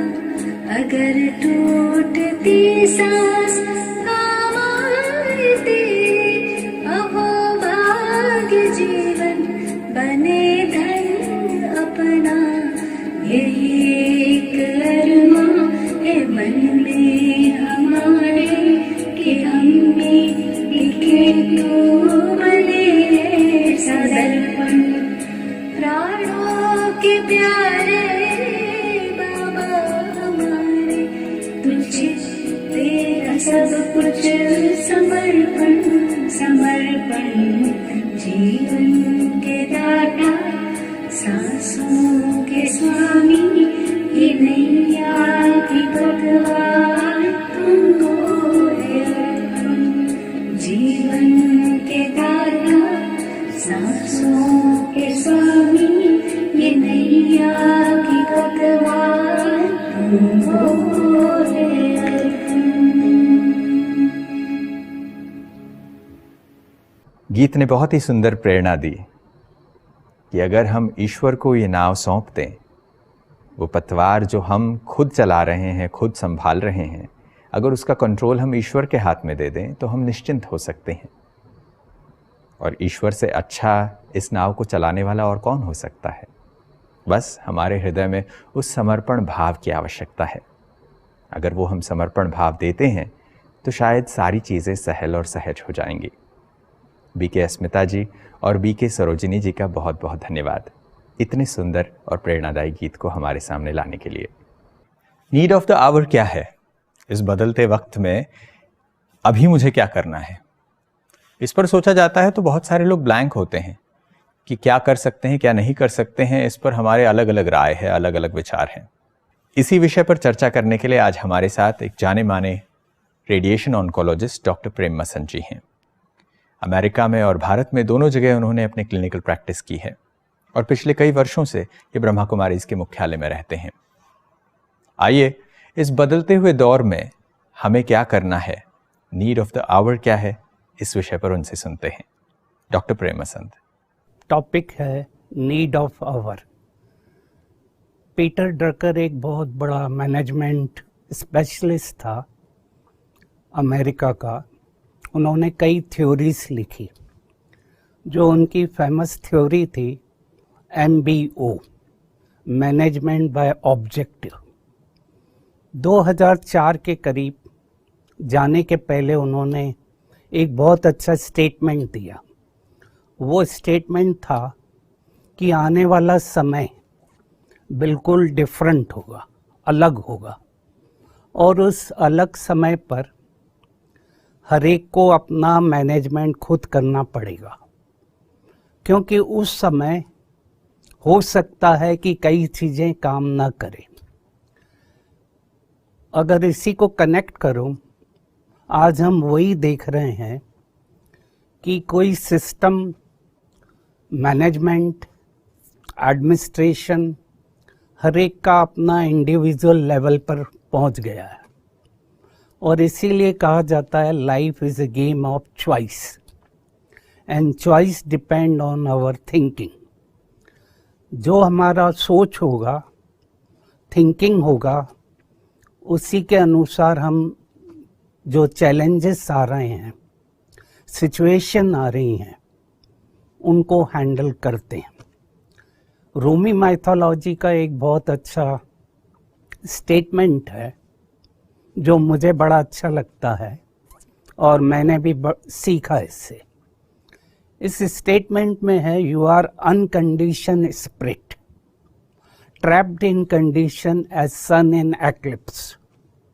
आप एक अनकंडीशन हो, आप में बहुत ताकत है, पोटेंशियल है, पर हम अपने लाइफ में धीरे धीरे बचपन से लेके जो उम्र रहती है अपनी कंडीशनिंग करते रहते हैं, और उन कंडीशंस के कारण हम उस घेरे में घिर जाते हैं और अपने डिसीजन, अपने प्रॉब्लम को ठीक से हैंडल नहीं कर सकते। जैसे सन एक्लिप्स हम सभी देखेंगे, कल आएगा, और उसी तरीके से हमारे अंदर भी जो नेगेटिविटी का एक दायरा आ जाता है। अच्छा, छोड़ देते हैं, वहाँ से शुरू करो। अच्छा, फिर से वहीं से शुरू करो। रूमी माइथोलॉजी का एक बहुत अच्छा स्टेटमेंट है जिससे मैंने भी सीखा और उसको अपने लाइफ में मैं लाया कि you are uncondition spirit trapped in condition as sun in eclipse. हम सभी जब पैदा होते हैं हमारे में पोटेंशियल्स रहते हैं, ताकत रहती है, पर धीरे धीरे हमारे अंदर जो प्रोग्रामिंग चलता रहता है बचपन से, ऐसा कहा जाता है बचपन से हमारे 7 साल 9 साल तक हमारी प्रोग्रामिंग चलती रहती है, और वही हमारे प्रोग्राम बड़े होने पर भी खुलते हैं और उससे ही हमारी पर्सनालिटी बनती है। अगर हम इन कंडीशंस को रिमूव करते हैं तो हम लाइफ के किसी भी गेम को अच्छी तरह खेल सकते हैं।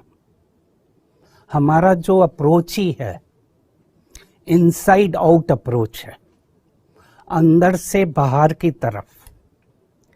मैं हमेशा कहता हूँ लाइफ का अर्थ है LIFE।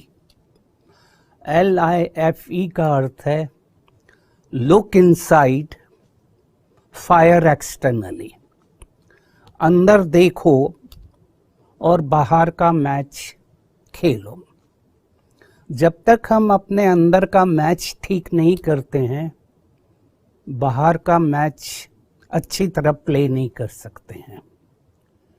थॉमस कुन एक बहुत बड़ा साइंटिस्ट था, फिलोसोफर साइंटिस्ट था अमेरिका का।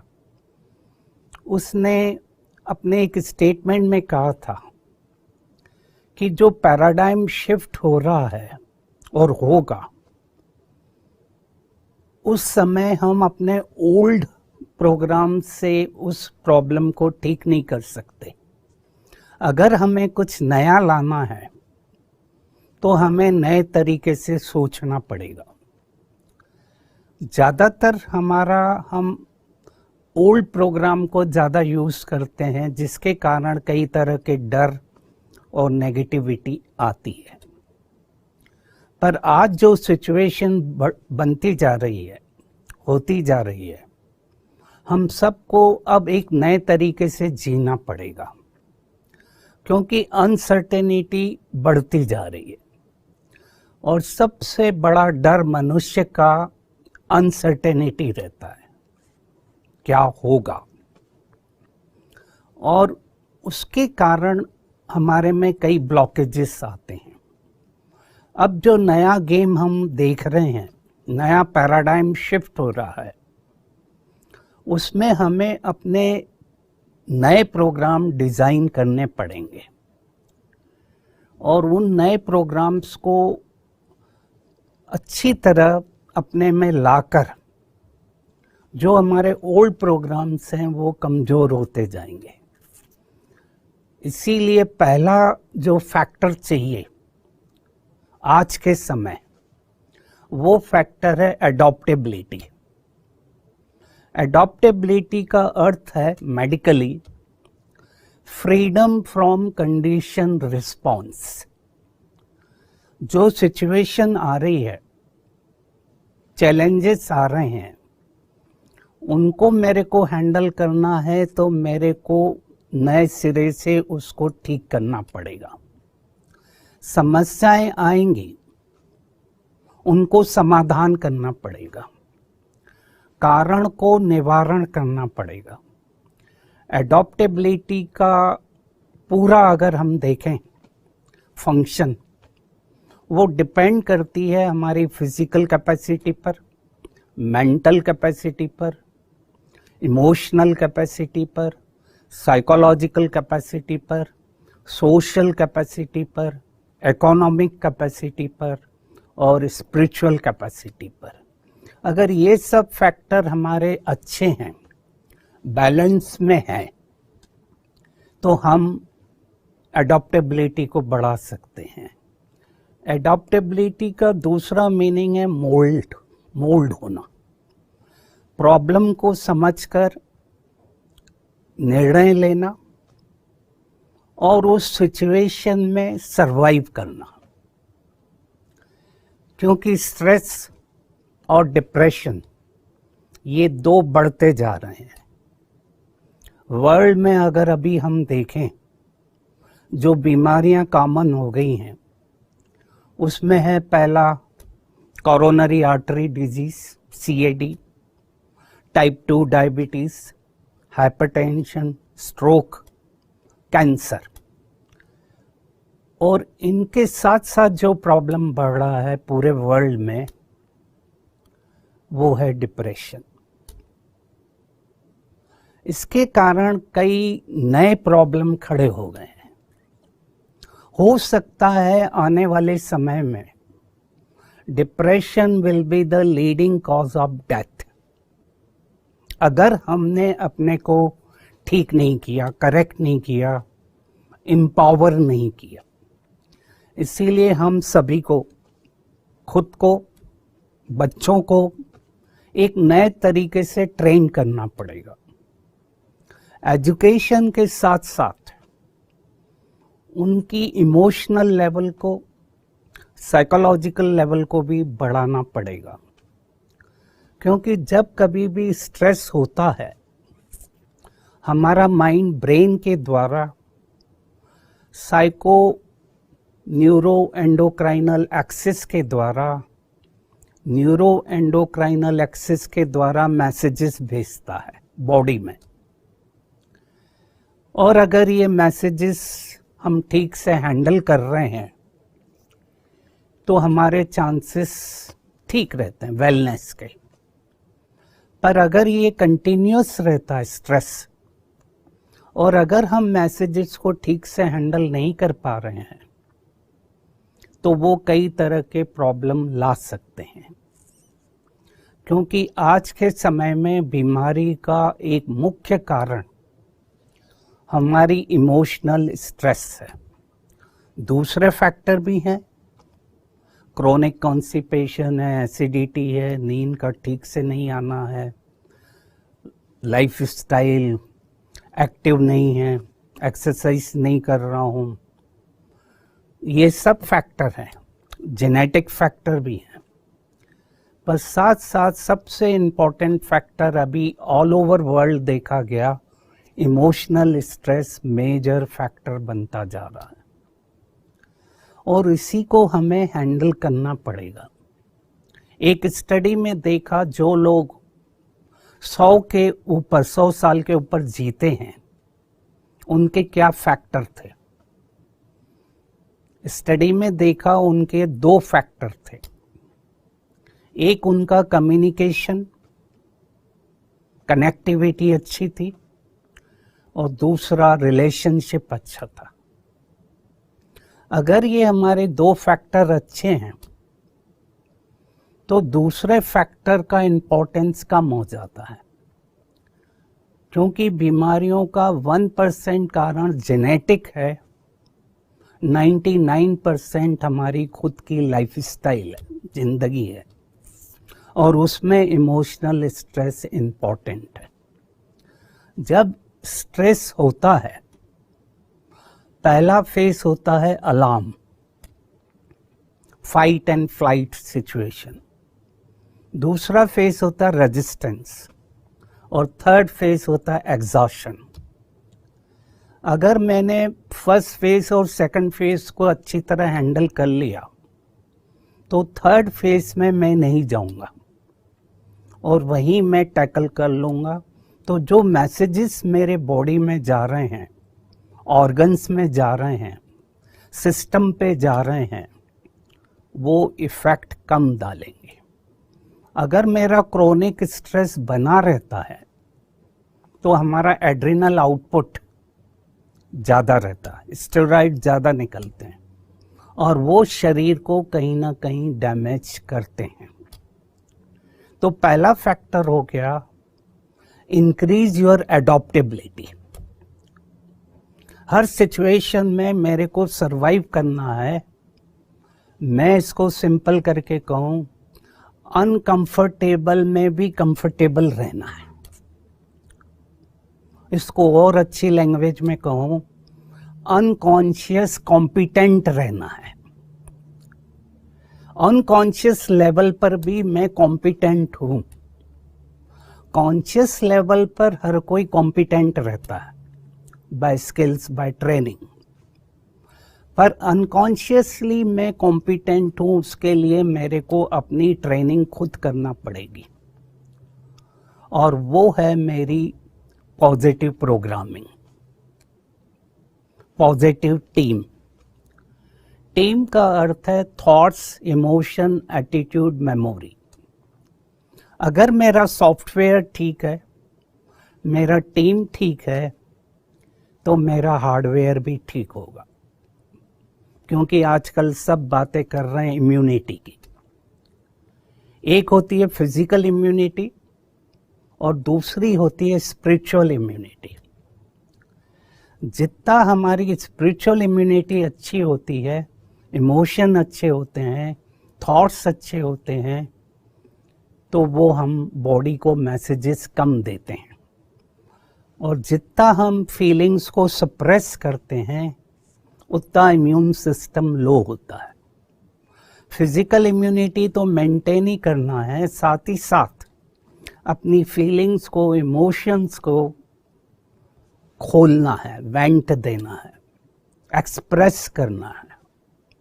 Express your feelings and emotion when ever it is necessary.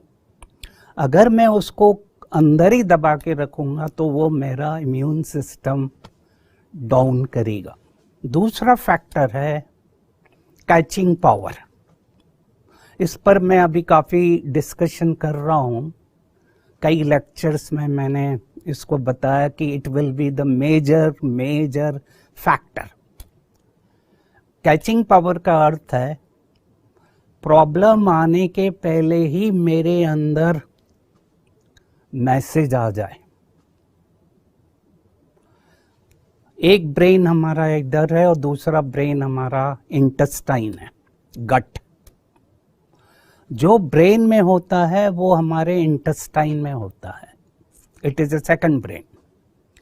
जो न्यूरोपेप्टाइड्स यहाँ सीक्रेट होते हैं वो बॉडी के इंटेस्टाइन में भी होते हैं, it is a second brain.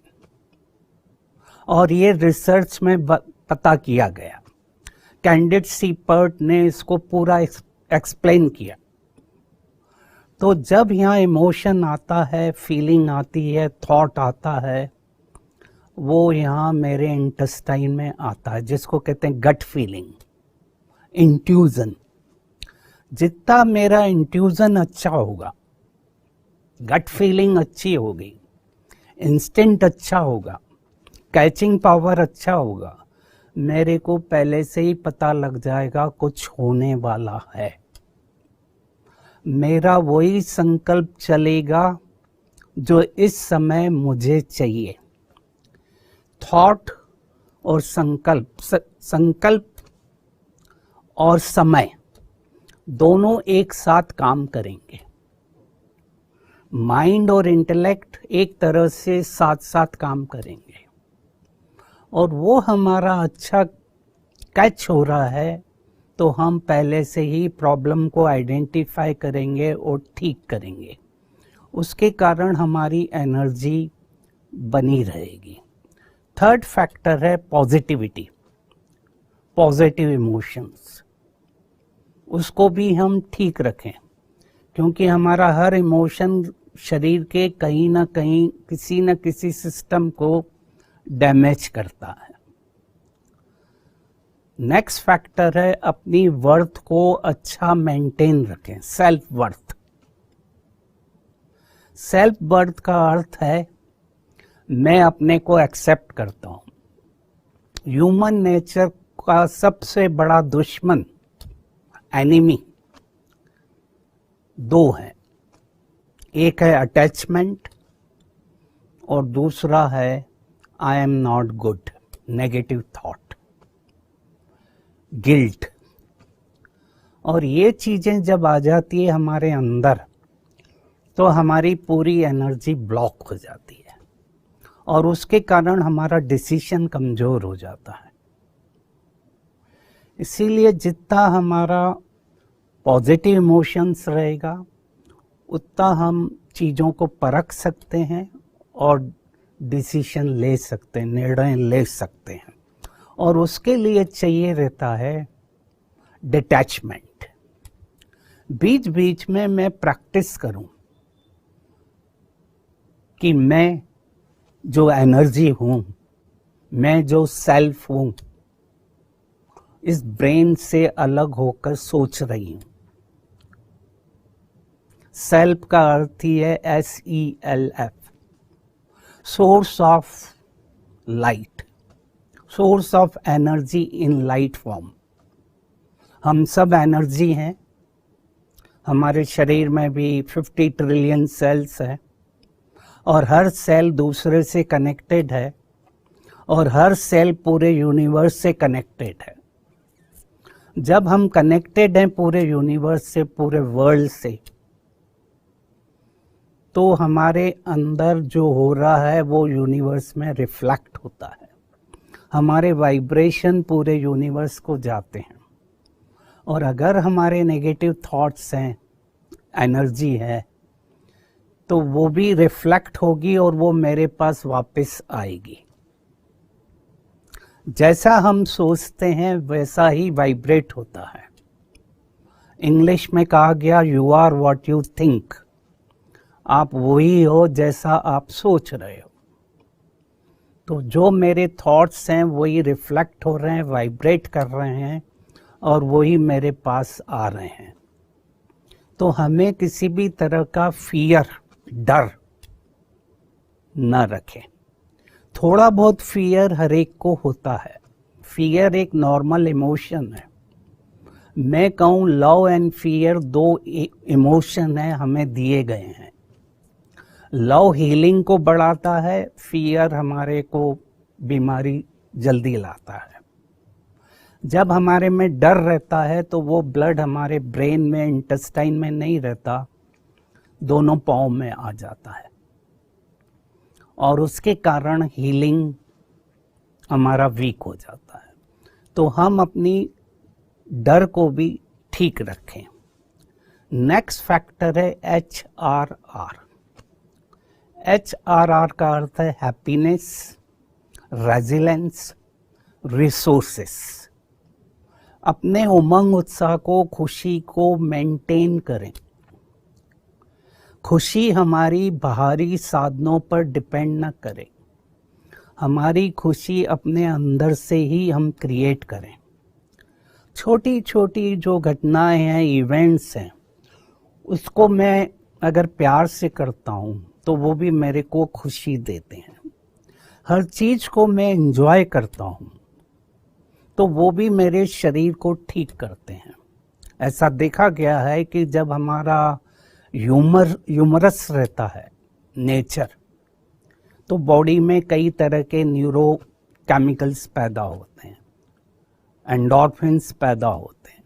तो वो भी हम बीच बीच में करते रहें जिससे कि हमारी इम्यूनिटी को बढ़ाते रहें। नेक्स्ट फैक्टर है ACE,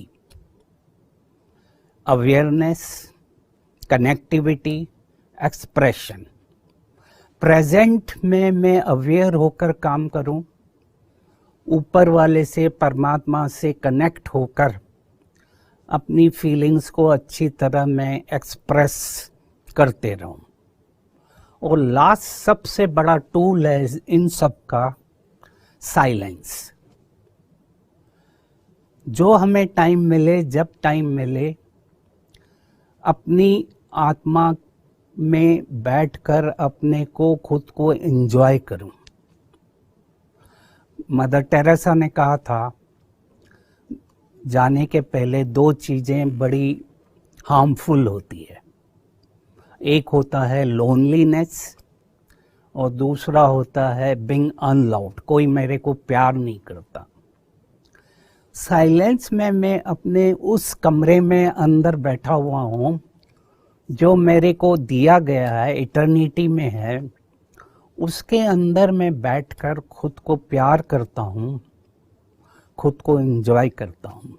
मैं हमेशा एक एक्सरसाइज करवाता हूँ, खुद भी करता हूँ, लोगों से भी कराता हूँ कि सुबह उठकर अपनी जो नॉर्मल एक्सरसाइज है करिए, ब्रीदिंग करिए और फिर राइट हैंड लेकर अपने को कहिए कि आई लव यू, मैं ठीक हूँ, आई एम ओके। जब हम अपने को कॉन्शियसली ऑर्डर करते हैं, वो ऑर्डर, वो इंटेंशन पूरे शरीर के ऑर्गन्स में जाता है, वाइब्रेट करता है और हील करता है। क्योंकि रिसर्च में देखा गया 1/3 हीलिंग अपने आप होती है, नेचुरली होती है, बिना मेडिसिन के भी होती है। उस हीलिंग को हम एक्टिवेट करते रहें, क्योंकि हमारा फ्यूचर एक नया कोर्स ले रहा है, नया शिफ्ट ले रहा है कि जो नया चैलेंजेस, नया समय आया है और उस समय, उसके लिए हम सभी एक साथ तैयारी करें, अपने को एम्पावर करें, साइकोलॉजिकली ताकत भरें और जो चैलेंजेस आ रहे हैं उनको हम अच्छी तरह से हैंडल कर सकेंगे। Thank you very much. ओम शांति। डॉक्टर प्रेमचंद जी के रसीले और एंथुजियास्टिक अंदाज से आप सभी प्रभावित रहे होंगे। ये उनकी विशेषता भी है कि वो बातों को बहुत ही लाइट अंदाज में प्रस्तुत करते हैं, जो अपने अंदर एसिमुलेट करने में आसानी होगी। नीड ऑफ द आवर के हिसाब से हम भी अपने इस नीड को समझेंगे और अपने जीवन में परिवर्तन लाएंगे, ऐसी मैं आशा करता हूँ। आप सभी की तरफ से मैं डॉक्टर प्रेमचंद जी का तहे दिल से धन्यवाद करता हूँ। इस 3 दिवसीय mind body medicine online conference में आप सभी लोगों ने बढ़ चढ़कर हिस्सा लिया। जहां आप हैं, अपने घरों में रहकर भी आपने हमें बहुत अच्छा सपोर्ट दिया है और मैं ऐसा ही मानता हूं कि आप सभी ने इस 3 दिवसीय कॉन्फ्रेंस को एंजॉय भी किया होगा। 26 से लेकर 28 तारीख तक जो हमने बातें की है वो हम सब के जीवन के लिए आवश्यक थीं और इसीलिए वो बातें इस समय पर हमारे सामने आई। एक पॉजिटिव चेंज के लिए व्यक्ति को एक पॉजिटिव इनपुट देना भी ज़रूरी है और इस कॉन्फ्रेंस के ज़रिए हम सब ने अपने आप को पॉजिटिव इनपुट्स दिए और यही पॉजिटिव इनपुट्स एक पॉजिटिव चेंज के लिए भी कारक बनेंगी, ऐसी मैं आशा करता हूँ।